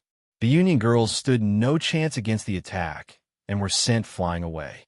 Even Misa, who had great agility, was caught in this. The area was soon filled with a thick white smoke that covered everything. Soon the smoke disappeared, revealing the once lush forest completely destroyed. Fortunately, the Union girls were protected by Rimuru, who, like the last time, casted a barrier to protect them. Sasha and Misha, who was the reason for this destruction, just looked at this with a dumbfounded gaze. They never thought that just fusion magic would do this much damage. What they didn't know was that they unknowingly touched upon their domains of creation and destruction, making the spell's attack more deadly. But Just as they were about to feel sad for this much destruction, another huge explosion happened that made theirs look like a kid. Asterisk boom, asterisk the ground was cut in half, while mountains began to crumble. Looking at the source, they saw it was Anos and Lay who were destroying one mountain at a time as they blade clashed. Anos, what the hell are you doing? The forest is almost gone because of your fight, Sasha shouted in their link. Ha, don't worry about it. This forest is magically enchanted, so it will regrow itself by tomorrow morning. And besides, this fight is too much fun to hold back, heard the now excited voice of Anos. Yes, sorry ladies, but we will be done in a bit, interjected Lay, but even he couldn't hide the excitement in his voice. True, both of them are top swordsmen who rarely have someone to push them to go all out. So for them, this fight is too much fun. Don't worry about the others, I will protect them. So boys, go all out and have some fun, said the voice of Rimuru, who is even now teleporting the girls to the castle. Despite not being a battle junkie, she knew what both of them were feeling. Even she goes to spar with her siblings, so she wouldn't be stagnated. And fighting is also a way of freeing one's burdens, as they say. As soon as Sasha and Misha were teleported into the castle, they rushed towards where Rimuru was. Soon they found Rimuru in the control center observing the fight with Anos and Lay. Is it really okay to let them do what they want like that? Sasha asked. Or it's fine. Those two will have to get serious at some time to end this test. After all, Rimuru replied, turning around.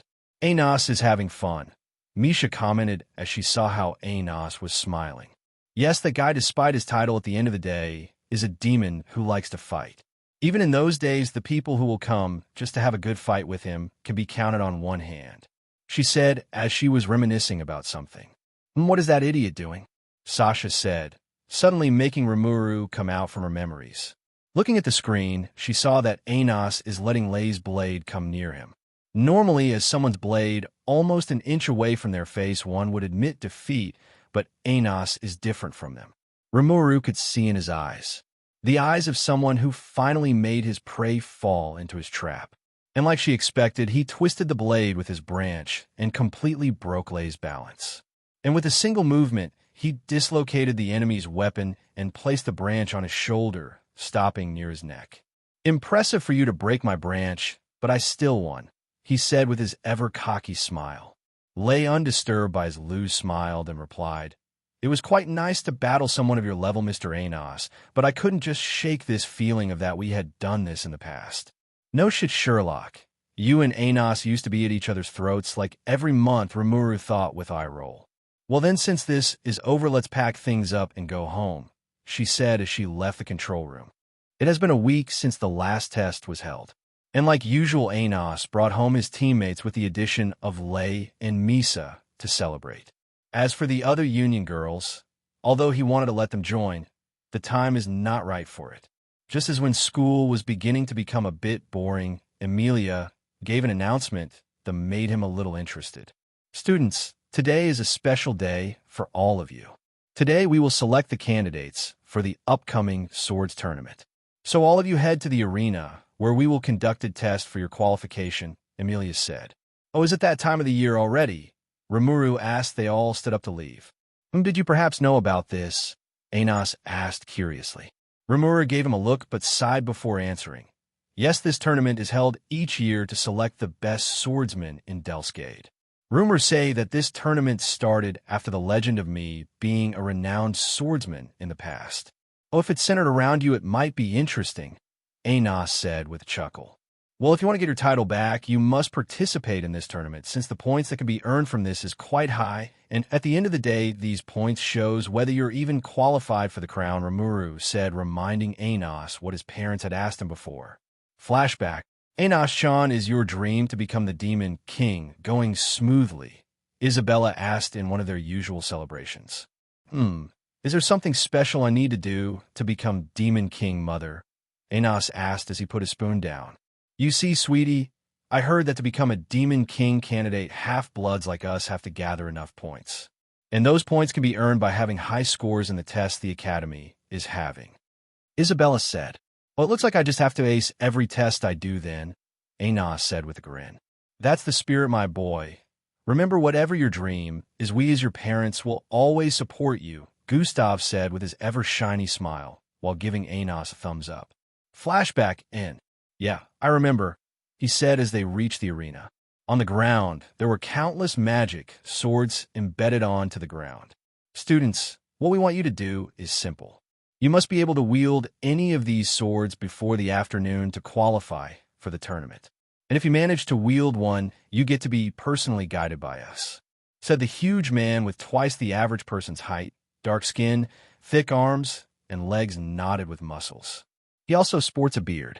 Yes, now go show us your strength and passion, said another man with normal height, long black hair, and sharp eyes.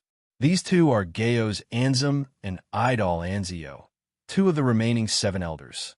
They were revered as the best swordsmen in Delsgate. So for most people, just seeing them is like a great honor. With great fighting spirit, the students rush to pick the swords. But sadly, reality is quite disappointing. Arg, why is this thing not moving? Arg, this sword is devouring my magic power. Or why do I feel so weak? These are the normal responses most students say.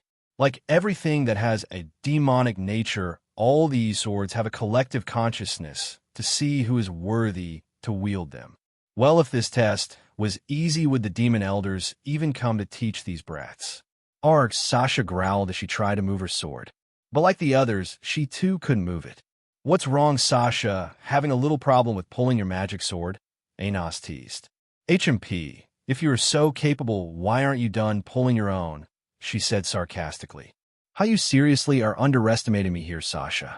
There's only one sword that I can't wield in this universe, Anos said as he stretched his hand. Soon a magic sword that was near him trembled, and soon it began to fly towards Anos at an increasing speed. Soon the blade landed on Anos's hand, and it glowed red, signifying the sword had successfully made a pact with him. Ooh, cool, but Anos, why didn't you say you can wield any sword? Sasha asked, completely ignoring what happened earlier. One thing she learned from being with Anos is that everything he does is abnormal, so you gotta see everything as normal to keep your sanity. It is the holy sword Evan's mana said to be wielded by Hero Cannon, answered Rimuru instead of Anos. She seems to be bored. Why the long face? Anos asked with a raised eyebrow. It's getting boring here, you know, she said with a sigh. Why not try to participate in this tournament? Sasha asked. Rimuru sighed again. That's what I was about to do, but now, looking at these people's talent, and I already lost interest. These guys will be dead as soon as I take my blade out. Oh, that's quite interesting. Would you mind if we have a spar then? Lei said, walking towards them with Misa. After the test, both of them have been hanging out with each other more frequently. Lei, I know your obsession with a blade is quite admirable, but is it really worth the hassle? Rimuru said, pointing at the 2 demon elders who were quite unable to move towards Anos due to her presence. Lei shrugged and said, if they are joining, I'm not complaining. Rimuru sighed while saying under her breath, what a drag. She just snapped her fingers, and a sword that was next to her flew towards her. As it was floating next to her, she gripped the handle as the sword glowed red. Lei also went near another sword and picked it up from the ground like it was nothing. He then turned to Rimuru and took a stance. As they both were about to clash, loud laughter was heard, making them look at the source. Ha ha, wonderful. It looks like 3 students managed to pull their magic swords out. Anos Voldegod, Rimuru Tempest, Lei Gransley.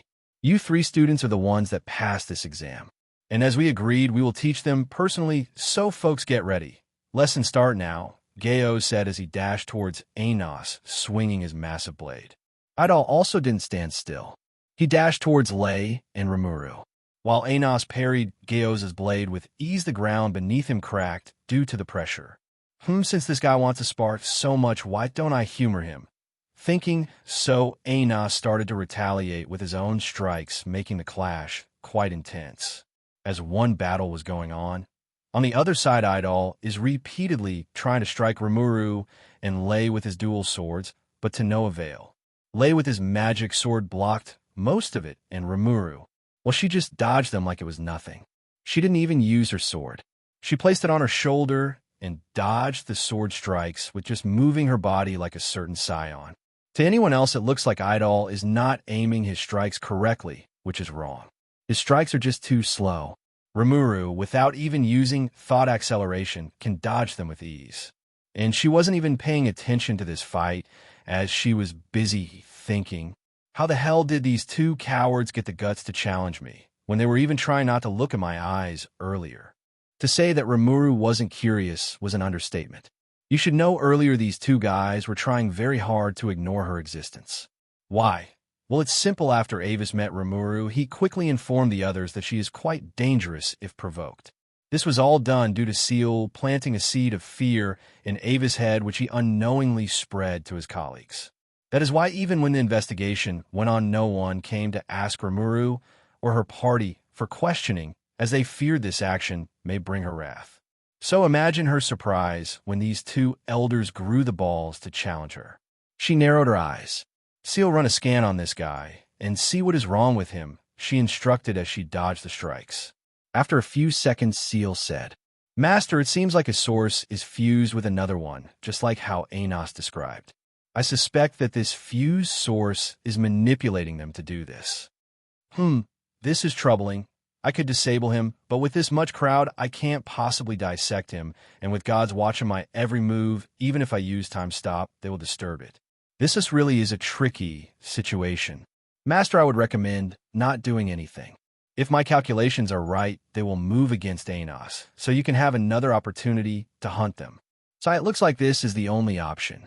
Well then, let's end this farce quickly, Rimuru thought, as for the first time, used her sword to block. Idol was blown away back for a few steps, letting Lei and Rimuru get enough distance. Rimuru looked at Lei and said, Let me show you why I said I find this tournament boring.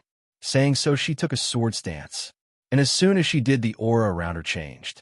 The gentle but powerful aura changed that into one of pure dominance. If one were to look with their demonic eyes, they could see a silhouette of a black purplish dragon with golden eyes looking down on everyone. And with a fluid motion that is not too slow or too fast, she attacked the poor demon elder, who is now immobilized due to her aura and was helplessly trying to block the sword strike with his feeble twin swords. There was no resistance. The swords were sliced like it was butter, and Rimuru's sword finally stopped after it was a hair's breadth from his neck.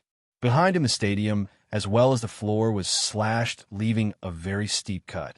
Fortunately, she has enough control to not accidentally hurt anyone. The crowd was silent. Lei was silent. Even the nobles who were secretly observing them were silent. No one knew what to say about this scene. A teenager defeated a demon elder in his own specialty while completely outclassing him. The first to wake up from his stupor was Lei, who began to chuckle. He finally knew why she was not interested in this tournament. There is no one who is worthy to battle her.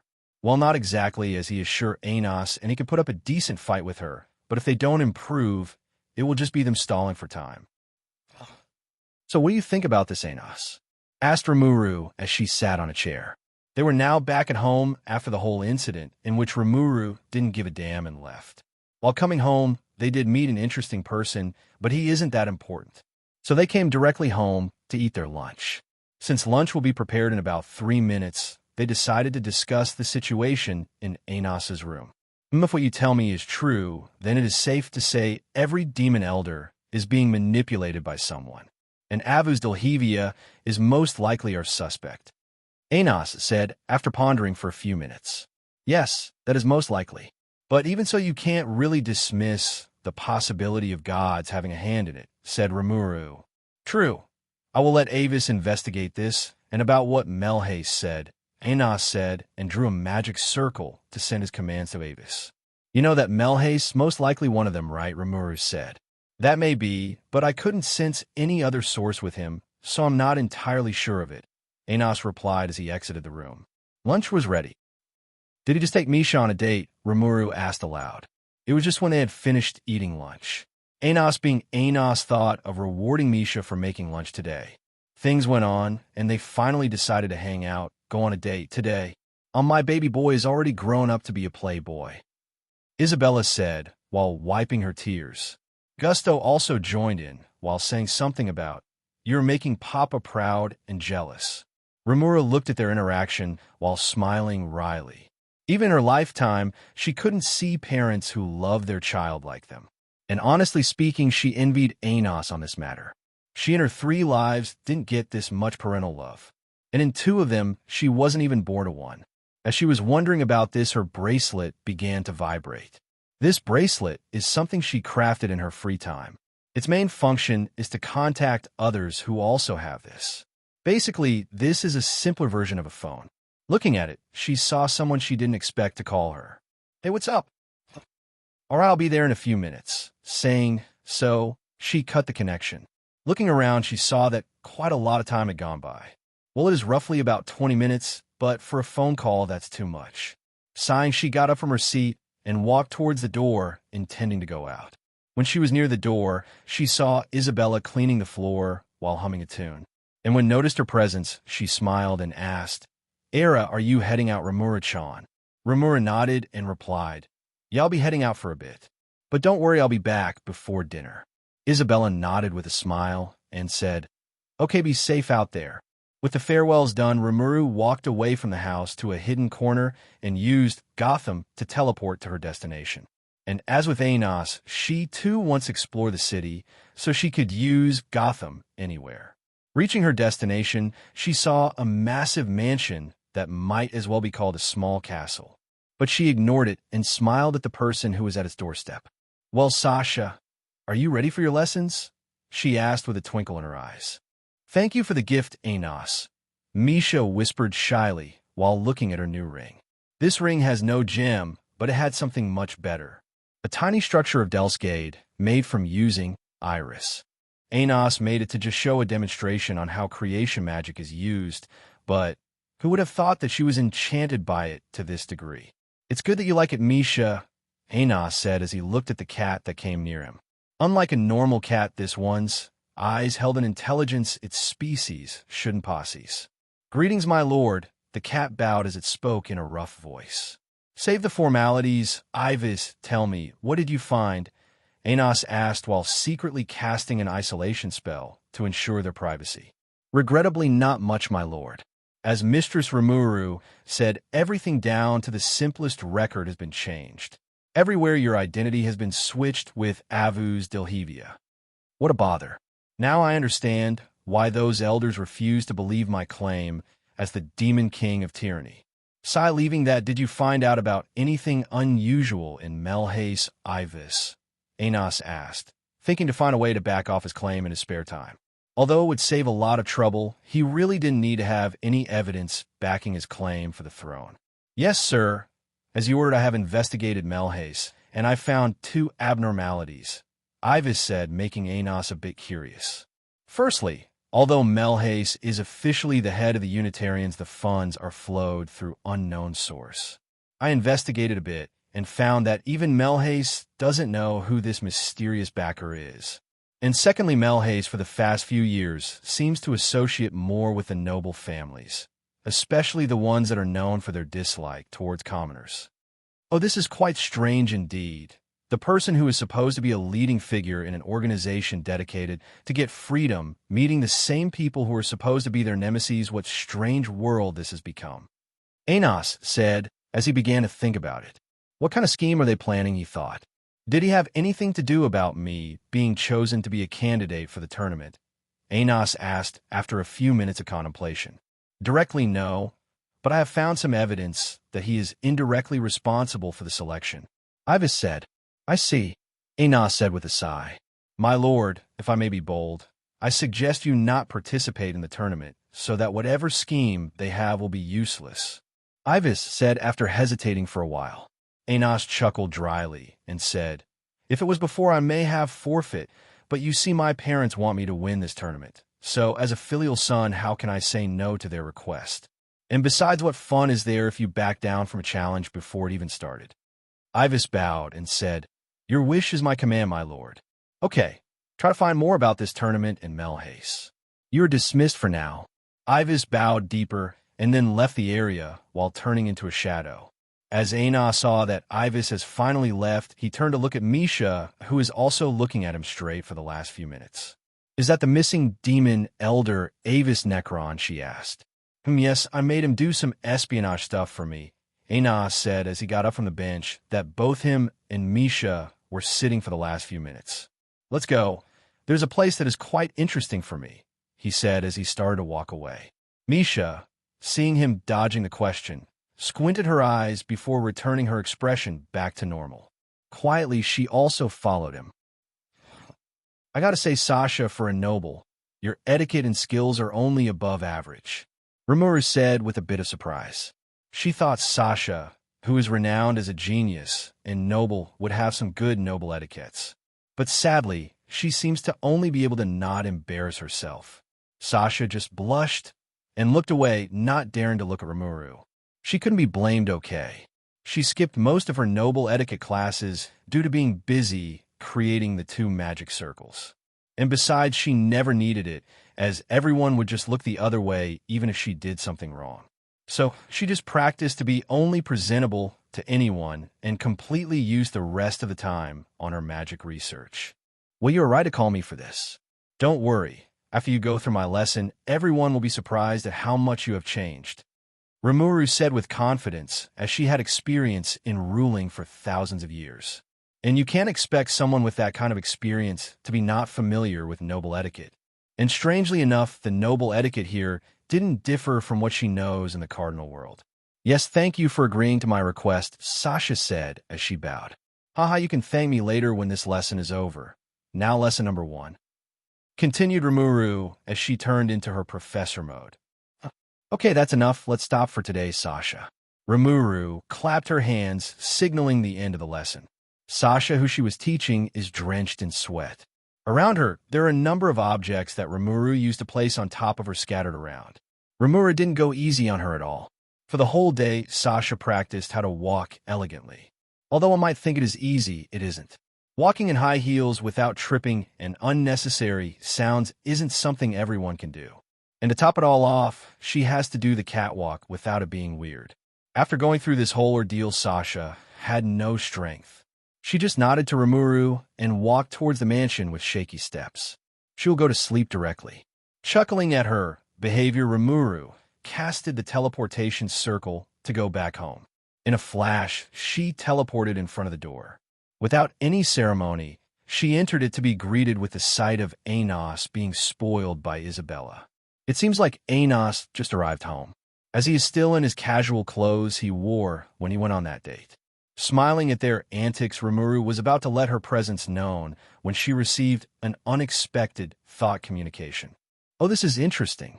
It seems like her vacation in this world may have to be canceled. While her absence wouldn't change anything.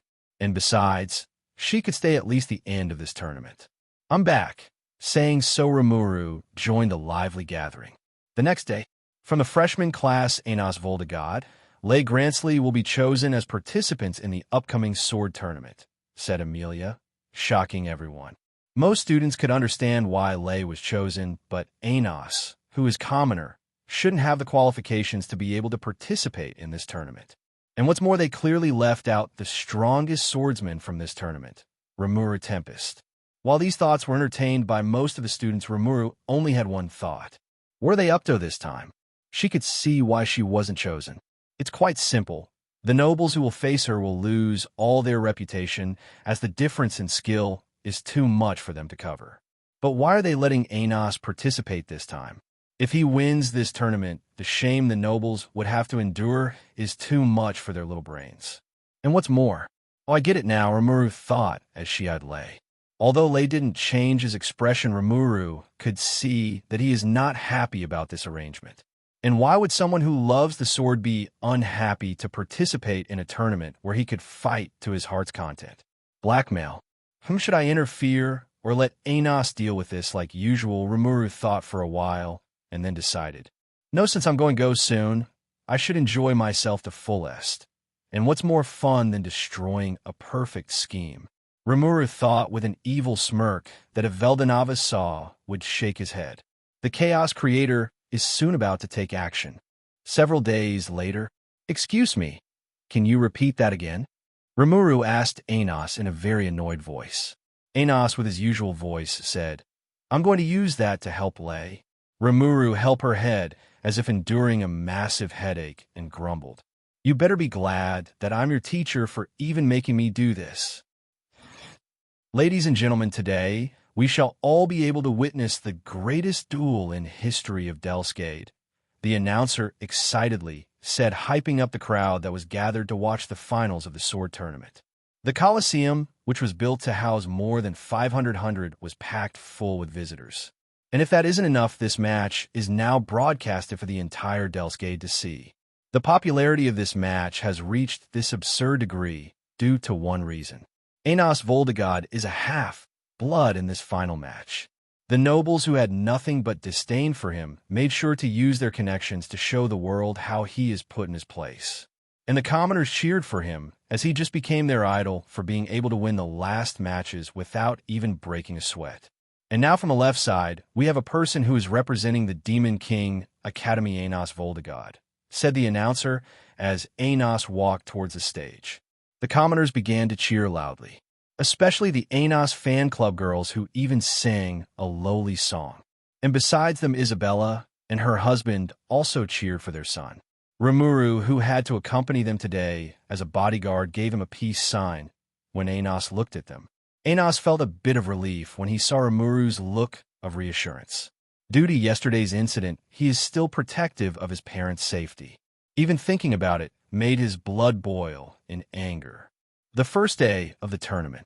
Ladies and gentlemen, I welcome you to this year's annual sword tournament. Today we shall witness the rise of many new talents who would show their shine and the fall of many veterans who would be outmatched by the new bloods. Well then, without any further interruptions from me, let's start this tournament. For our first match from my right side, we have Kurt Ludwell, representing the Log North Demon Sword Association. He has the record of winning the Demon Sword Tournament 3 decades ago, earning himself the title of Dilhade's strongest swordsman, the announcer said, making everyone hyped up. Wait, isn't Miss Amelia's family name also Ludwell? One of the students who came to watch the match asked. Yes, don't you know that person Miss Amelia's older brother? I heard that he's going to succeed his father very soon, said another. Amelia, who heard all of this, couldn't help but smile arrogantly. With her brother here, this year's championship would surely belong to the Royals. If he can win it one time, he could win it again. On my left side, we have Anos Voldegod, representing the Demon King Academy.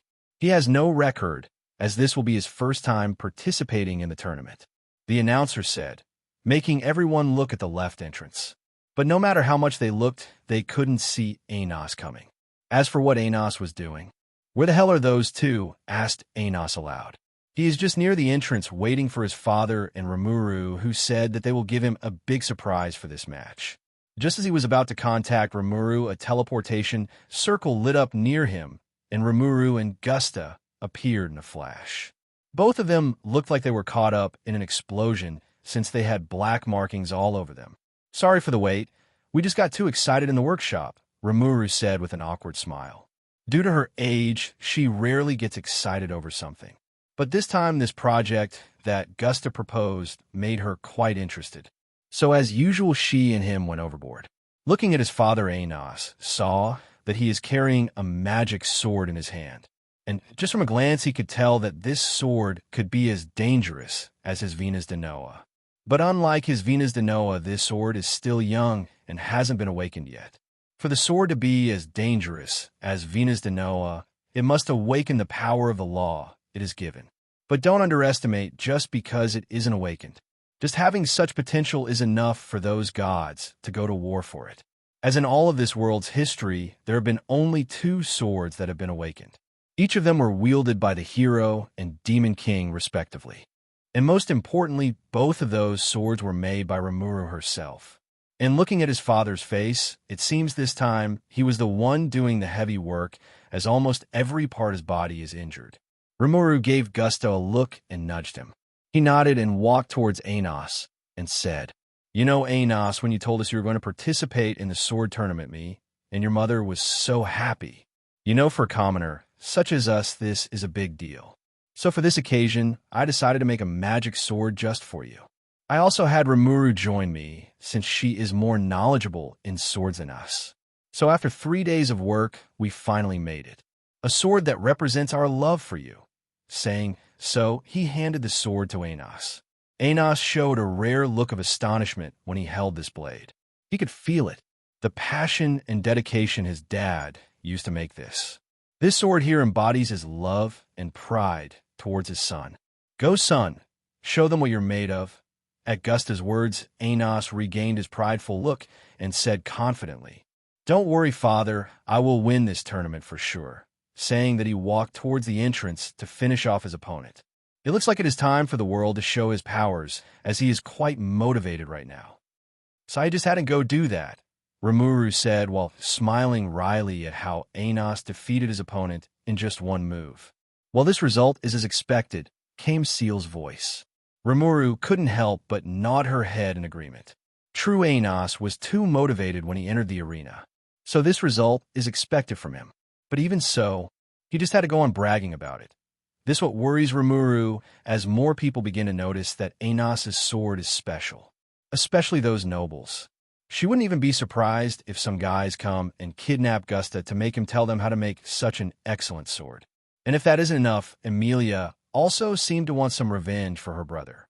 Well, she won't be foolish enough to attack Anos' family, as it would involve me. So she will do something when we are in class. Well, anyway, I should keep a close eye on those nobles. Maybe they would attack Gusta tonight. It would seem I would have to keep watch for tonight. Few hours later, okay, that seemed to all of them, said Rimuru as she knocked the last guy unconscious. Behind her there were 20 men who were also unconscious. These guys are just some goons who were tasked to kidnap Gusta and interrogate him. Well, let's give them Avis later when he comes by to report. Saying so, she used a teleportation skill to teleport them to a prison cell under her house. Don't ask why she even has that.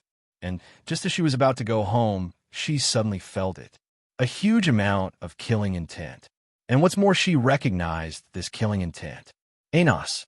Without any hesitation, she spread her wings and flew towards that place with lightning speed. She just hoped that Anos wouldn't go around destroying the city. Arriving there, she saw that Anos had used an isolation magic to isolate a part of the park. Looking around, she saw Isabella and the Unitarian girls standing there looking at the place where the isolation magic is with worried eyes. Descending down, Rimuru first looked at their situation and found some cuts and burn marks on their uniforms. As for Isabella, she looked mostly unharmed, just scared as she was holding the magic sword close to her chest very tightly. Sighing in relief, she approached them and asked for the details. After hearing the details, she couldn't facepalm. She underestimated how foolish Emilia could be. Whatever, I will clean this up. You guys go home for now. If you're too scared, head to Anos' house for now. I will teleport you all after this is over. At her words, they all nodded and left the park. Rimuru first created a magic circle to restore this place, and used another to make everyone who came here to investigate forget about what they were about till they leave this area. After all this is done, she walked towards the place where Anos dragged Emilia to. After a couple of minutes, later the isolation spell was lifted, revealing Anos and Rimuru. Behind them, there was a now changed Emilia. Her earlier long purple hair is now turned with the addition of her eyes. Let's go home. Your mother is worried about you. To Rimuru's words, Anos nodded and teleported away. After he left, Rimuru turned to Emilia and said softly, I hope you repent for what you did, Emilia. Life isn't all about status and blood after all. Saying so, she also left a crying Emilia. At the present. Now from my left, we have Leigh Gransley, also a student from the Demon King Academy. The crowd cheered again. Leigh also walked toward the stage. As both of them arrived near their designation spots, the referee arrived and said loudly, Both of you shall start as soon as this coin falls down to ground. Remember, if your magic sword or the bracelet in your hands are destroyed, the other will be declared winner immediately. Saying so, he threw a coin into the air and left immediately. His 20 years of refereeing tells him that he would better get out of there. Anos and Leigh didn't bother to look at the fleeing referee as they were busy staring at each other. As soon as the coin fell on the ground, both of them unsheathed their swords and dashed towards each other. Sounds of swords clashing began to ring in the arena. Anos and Leigh clashed into each other with extreme speed, making their blurry. If not for the after images, they left, some might say that they left the arena. Rimuru observed their fight without any problem, thought internally. Both of them are doing a good job of holding back so far. But she narrowed her eyes and looked at the VIP stand where the three of the elders were seated. She saw Gaios and Idol readying their swords to interfere in this match. As for Melhace, who also should be, there has already gone missing. Rimuru decided to deal with him later. For now, she has to retrain those two. Just as she was about to make a move, she paused. With her magic sense, she saw two magic circles rotating under their feet. Analyzing it further, she found it to be a summoning spell. And its destination is... Let's end this lay. As you wish, Mr. Anos. Hearing those voices, she saw that Anos and Lay were about to clash for the last time. While she was distracted, it seems Lay decided to harm his source more to make the match fair, since Anos's bracelet is constantly absorbing his magic power. At first, she didn't pay much attention to the bracelet since Anos can just assemble it and be done with it. And it seems for some reason he didn't.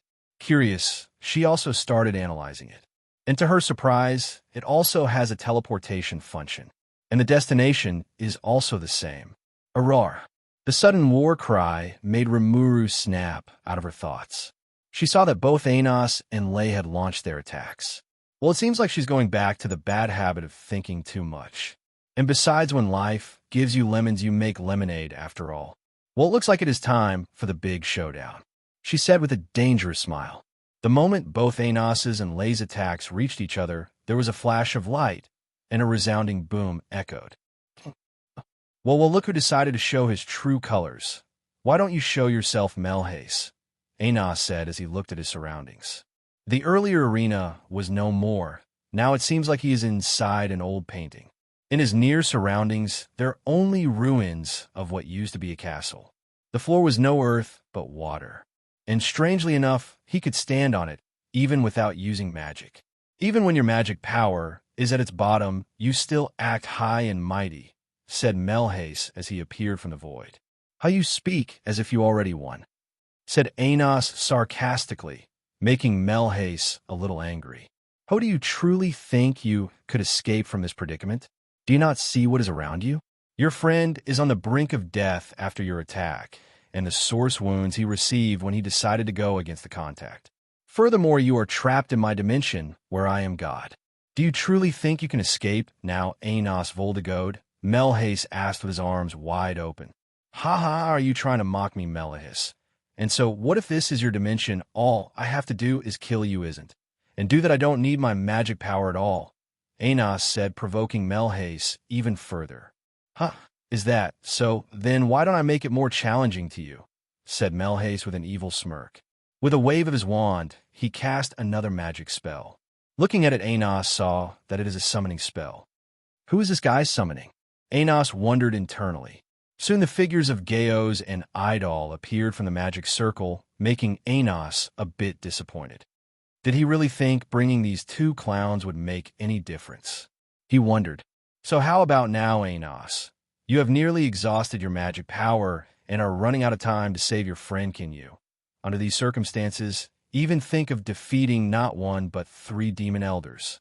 Anos was about to answer him when a voice cut him off. Don't bother to answer him, Anos. Third-rate villains like him tend to say bullshit most of the time.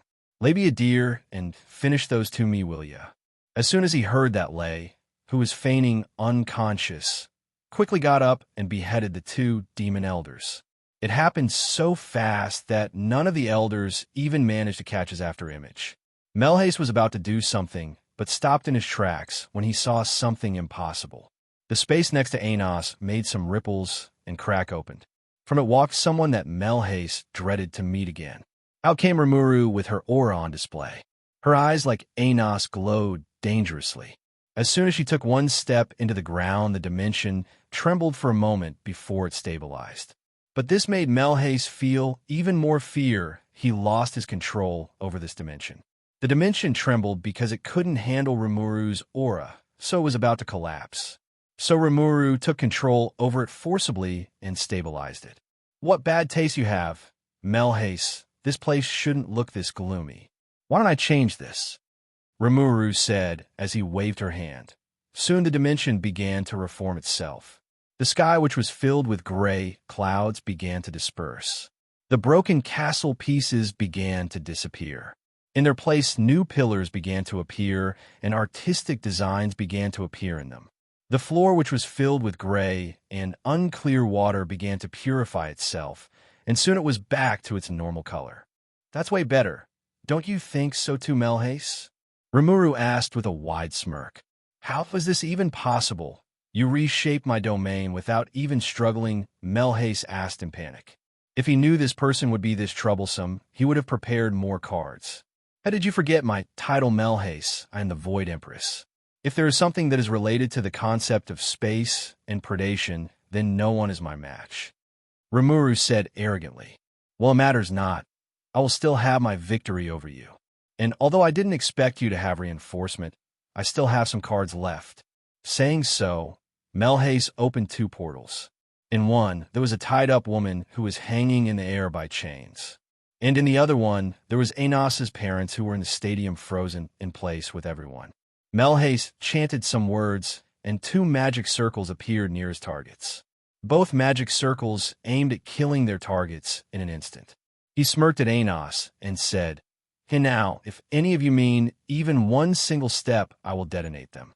Anos said nothing, but not because he was hesitant, because there is no need. Rimuru, with a snap of her fingers, completely closed the 2 portals. Due to the power source being cut off, the magic circles disappear on their own. Melhace was dumbfounded. He completely forgot about Rimuru having absolute control over this dimension. In a desperate attempt to flee, he brought out his final trump card, Be No Even. He tried to attack Lei first, since he is the weakest of them all. Anos was forced to protect Lei with his barrier. Seeing this, Melhace suddenly thought of a plan to turn the tables. He willed Be No Even to attack Anos as well, while separating him from Rimuru.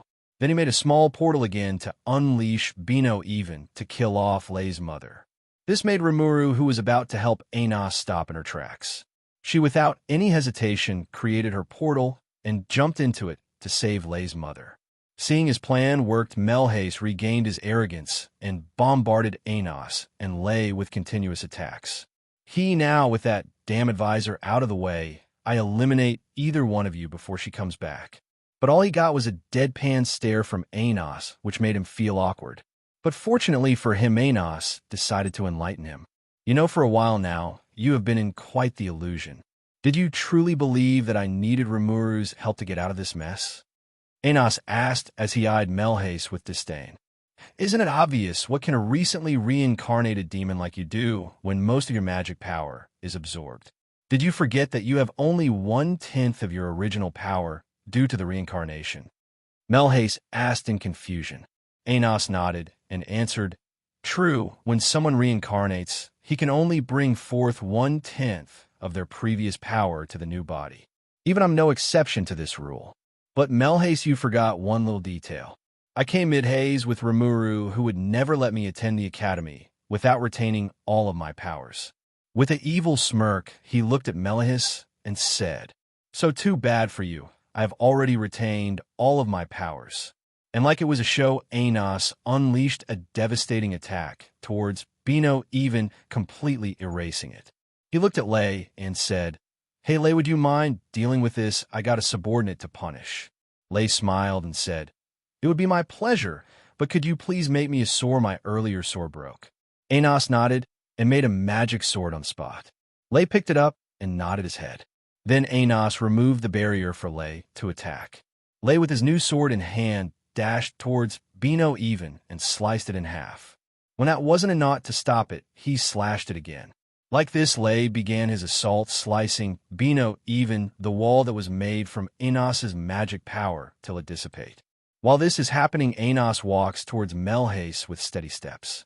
Since he was about to finish things here, he already took out Venus de Noa. Melhace, in an act of desperation, used the remaining Be No Even to stall Anos. But his hopes was crushed when, with a wave Anos' hand, he completely annihilated Be No Even. Furthermore, there was a flying sword slash coming near him. He quickly stepped to the right to evade it. Sighing in relief, he was about to summon a portal to call more Be No Even when he fell down. Looking around, he saw that his body was separated from his legs. How is this possible? I was sure I dodged that sword strike. He asked in panic. It is because Venus de Noa defies logic. It does not matter even if you block or evade. If I strike, you will be striked. Aenos said as he walked near him. No, that is impossible. I refuse to believe it, shouted Melhace as he went mad from the pressure. He indiscriminately opened many portals, but all of them were destroyed by Aenos. This went on for a while, till Aenos was standing in front of him.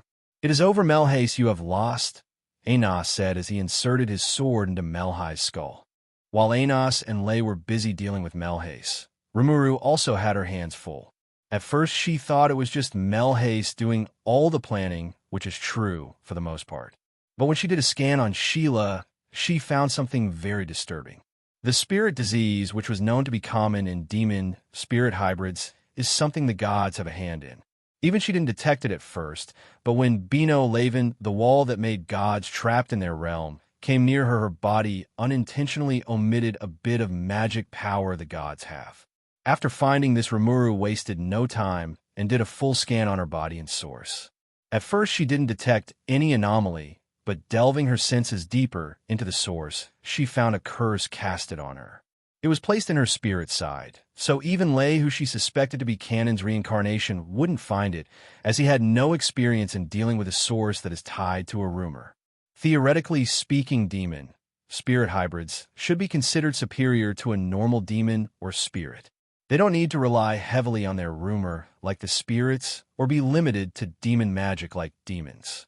So Ciel, what is your guess as to why they casted this curse on her? Rimuru asked Ciel as she tried to stabilize Sheila's condition. Master further analysis shows me that this is not a curse that targeted her specifically. This is a curse that is casted in every demon, spirit hybrid when they are born. When the necessary conditions are met, the curse will be activated. A curse that is casted on every hybrid who is born to a demon or spirit That means the caster must have the authority to govern over birth. So I hope it isn't that fool Nosgalia, or I will cast another curse on him to burn his but every hour. Rimuru thought with annoyance. If she hadn't agreed to not cause too much chaos in the world, she would kill that bastard for this. Ciel, destroy that curse. If that isn't enough, use Turnal to completely erase it from this world, Rimuru said after thinking about it for a moment. Although she can't hunt down this person, she can at least erase its trace from this world. Yes, master. Soon black smoke came out of Rimuru, which entered Sheila's body. The smoke directly went to attack her curse, completely curing her. But Ciel didn't stop there. She used the connection the curse had to the world as a medium and destroyed the curses of every other person who was also infected. After all of this is done, she begins to completely erase the curse as a concept from this world. For now on, no god could cast this curse again. It is done, master. From now on, there would no one who would be able to cast this curse on anyone. Hearing her answer, Rimuru noted. She then looked at Sheila, whose complexion was turning back to normal. Slowly, she began to open her eyes. When she finally opened them, she saw Rimuru looking at her with a smile. Confused, she asked, "Excuse me, but where am I? Last thing I remember is saying some words to my son. Did I die?" Rimuru chuckled and answered, "No, you didn't. You are very much alive. My name is Rimuru, a friend of Lei. It's finally nice to meet you, Ani. Oh, friend of my son. How lovely. I hope Lei isn't causing you guys too much trouble," she asked with a relaxed smile. Rimuru chuckled while answering, "Of course not, Ani. He isn't that much different from Aenos, so no problem. Aenos, oh, isn't he the boy Lei lost to in a match? I must thank that boy for being my son's friend. You see, Rimuru, ever since Lei was with me, he never lost a match due to his skills being far better than his opponent. Because of this, he couldn't enjoy a good fight. But when he lost that day, he was so happy, just like he was when he was a kid who wanted to enjoy the art of swordsmanship while doing the impossible. Did you know he once sliced a pot with a kitchen knife?" Sheila began to reminisce about the memories she had with Lei in the past. Rimuru just smiled and listened to her. She never gets bored when she hears someone tell about their unforgettable moments. And she was glad that Lei chose her as his mother. Although she didn't know much about canon, she knew that his childhood was not better than what Aenos has had in the past. So she is secretly glad for both of them. They earned it after all. Rimuru continued to listen to Sheila's stories until she felt the other dimension calming down. So she deduced that the fight was over. Sayani, it looked like the fight was over. Why don't we go back? Sheila agreed. So Rimuru swiped her hand and made a space tear appear near her. Talking her hand, she guided Sheila out of this dimension. On the other side, they appeared in the battle arena. Looking around, Rimuru saw that time had stopped. TSK, so they really had a hand in it, she thought with displeasure. To make sure Anos wouldn't get any help from the outside, they froze time. Gods are truly the epitome of hypocrisy. They would make a huge fuss if someone abuses their authority, but they say nothing when they themselves abuse it. Is something the matter, Rimuru? Sheila asked worriedly. Rimuru looked like she was barely holding back her anger. Hearing her words, Rimuru snapped back to her senses. She looked at Sheila and said apologetically, "No, it's all right. I was just in my own thoughts. Say since this tournament is about to be over, why don't take a seat and watch the rest?" Sheila nodded her head in agreement. Although she couldn't see her son's fight, she wanted to at least enjoy herself with him by her side. Soon they left the stage and headed towards the place where Anos's parents were seated. Arriving there, Rimuru let Sheila sit on an empty seat near them. And just as they were seated, time began to flow again. The stage was covered in a dense layer of dust, making the audience unable to see the winner. Soon the dust left the arena, and there lay in the ground while his magic sword broken in two. The victor was obvious to anyone. Winner Anos Voldegode, the judge announced as the crowd cheered. "Are you sure you can't stay for a while, Rimuru-chan?" Isabella asked Rimuru while tears came down her face. Seeing her expression, Rimuru for a moment reconsidered her decision to leave, but ultimately chose to go against it. It's not like she doesn't like this world.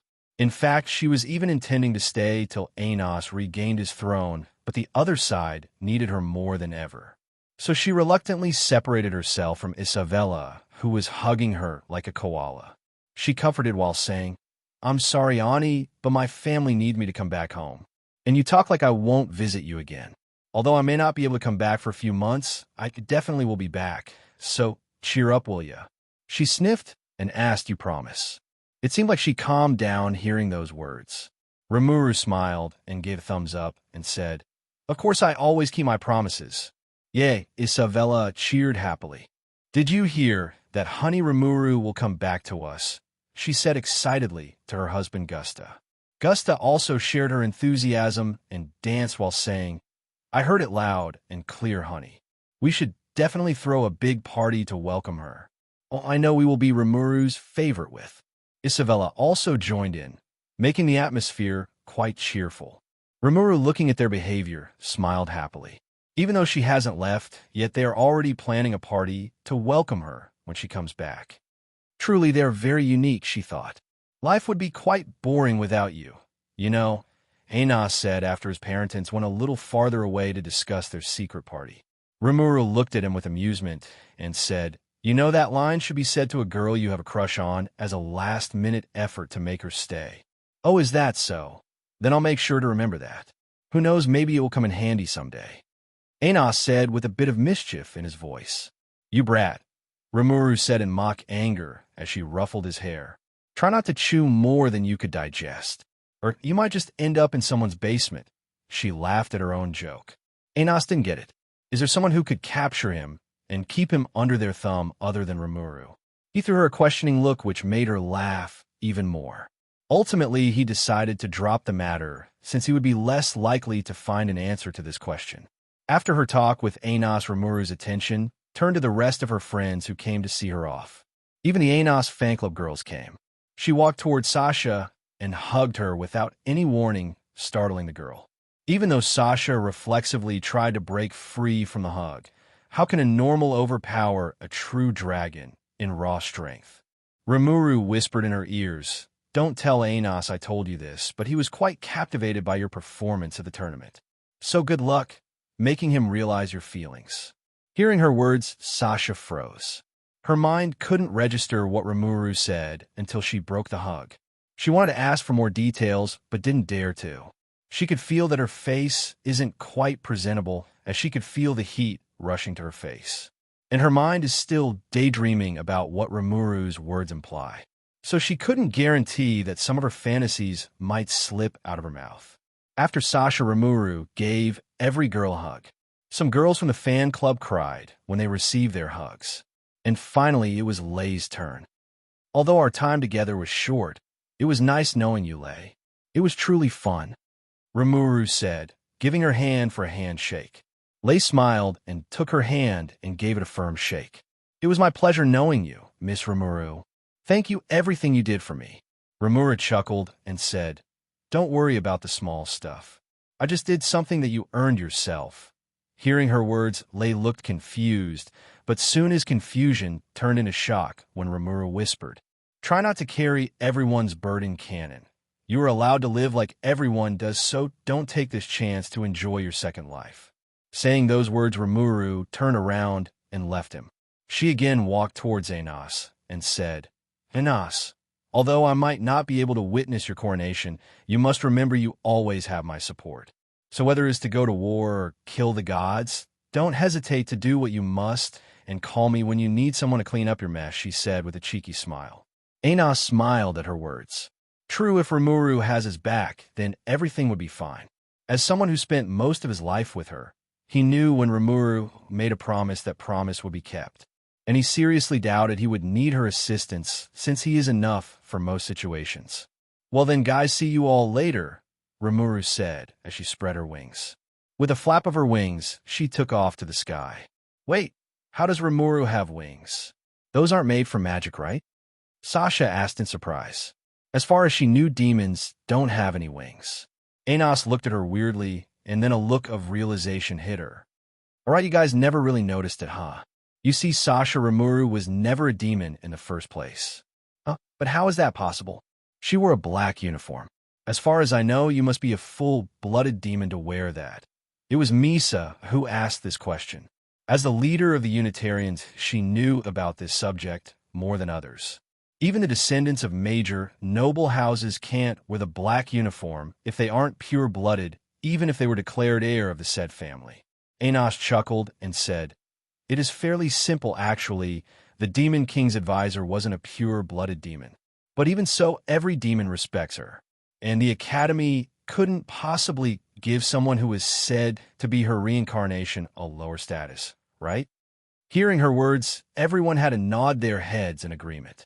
If the Academy actually gave Rimuru a white uniform, they would be saying that the Great Advisor is a commoner. Rimuru stopped moving. Misha suddenly said, drawing everyone's attention. Looking up, they saw that Rimuru was suspended in the air. Narrowing his eyes, Enos used his magic eyes to see what was happening. And the result was quite surprising. Oh, this is quite surprising. Hearing his words, Lei asked, What happened, Enos? Did someone attack Rimuru when we were not looking? Hearing his concerns, Enos shook his head and said, Don't worry, it's nothing too serious. It's just a group morons thought they could trap Rimuru and finish her off by using their bodies as sacrifices. How is that not serious? We gotta help her, shouted Sasha as she readied herself to fly and assist her. But before she could do anything, she was held back by Enos. Enos looked unbothered by everything and said, Don't worry about her. She can handle this just fine. And besides, you still don't know what her race is, do you? So what is it? Sasha asked, annoyed. Enos smiled and said, Rimuru is a dragon, a true dragon to be more specific. And her title is Void Empress. As they heard his words, they all looked at Rimuru in unison, and they then saw it. Black smoke came out of Rimuru's body and completely covered her body that began to grow in size. And finally, Rimuru's dragon form was revealed after the smoke dissipated. With a little breath attack that is fused with turn null energy, she made a hole in the dimensional barrier. And with a flap of her wings, she entered the hole and disappeared from this world. Shortly after, the god's self detonated and supplied enough energy for the world barrier to regenerate. See, I told you she got it under control, Enos said to his shocked friends. But no one answered him, as they were too shocked to register what he said. In the sky of the Cardinal, a space crack appeared suddenly. and from it came a dragon with scales that have a blue and violet hue. After it entered the world, the crack began to repair itself, and the dragon who caused this crack to appear began to cover itself with black smoke. When the smoke dissipated, the dragon was no more. In its place, there stood a girl with silver hair and golden eyes. The girl inhaled a large breath and muttered, "It's good to be back again. Say Ciel run a complete analysis on the Cardinal World and tell me what changed when I was gone. Master, you could just go and ask your clone and easily get everything you want now." "That's true, but don't you think it would be better to do this ourselves? Even my clone don't have every information I need." "Sigh as you wish, Master. Activating universal perception at maximum capacity. Starting analysis. Analyze complete, displaying results." Soon a flow of information flooded Rimuru's brain. She closed her eyes and started to organize the information in her head. After a minute or two, she opened her eyes. "So Rudra made his own kingdom at last, huh?" Rimuru muttered. It wasn't like Rudra didn't have his own kingdom, but the scale was on a level of a major city, so calling it a new country is a bit wrong. But nonetheless, in the last few years she was gone, he managed to improve his territory and made the neighboring villages and cities come under him. If he continues improving at this speed, the Eastern Empire would be established in another decade or two. Rimuru thought with a chuckle, although it might sound sarcastic coming from her, but Rudra really has a knack for ruling. And if Tempest didn't exist, the Eastern Empire may be called the fastest empire that has been said to exist. After all, Tempest became an empire 5 years after it was established. Well, anyway, I better see my big brother. He is bound to mess this up because of his overexcitement. Rimuru muttered as she teleported herself to the Heavenly Star Palace. And she was dumbfounded at how it had changed. The usual Heavenly Star Palace, which is everything in white now, is being painted in various colors. The angels who were usually in charge of just delivering paperwork are now doing their best at being artists. Oh wait, they're just painting everything following the painting one of them is holding. But Rimuru had to admit her brother has quite the good taste in painting. Unlike the modern paintings where anything is a grand painting, he has picked up some good references. Well, from what she can tell, his main theme seemed to be dragon temples. Most of the pillars and ceilings are decorated with dragon portraits. And weirdly enough, Rimuru remembered seeing some of them in her manga collection. While his inspiration may have come from manga he once read. "Rimuru, I'm glad you are back. Sorry about calling you back when you were on a vacation." While Rimuru was observing the new decorations, Veldanava came walking towards her. He didn't seem to have changed, which is expected for long-lived species. "Don't worry about it. I was about to come back in a few months anyway. So how is the wedding preparation going?" Rimuru waved his concerns and asked. Yes, the reason why she hurried back home is to help with Veldanava's wedding. What kind of sibling would she be if she didn't help out in the preparations? And she very much doubted Veldanava would handle the preparations for such an important day without screwing up one or twice. "So how much did you screw up already?" Rimuru asked, making Veldanava freeze. Ha, what are you saying, sis?"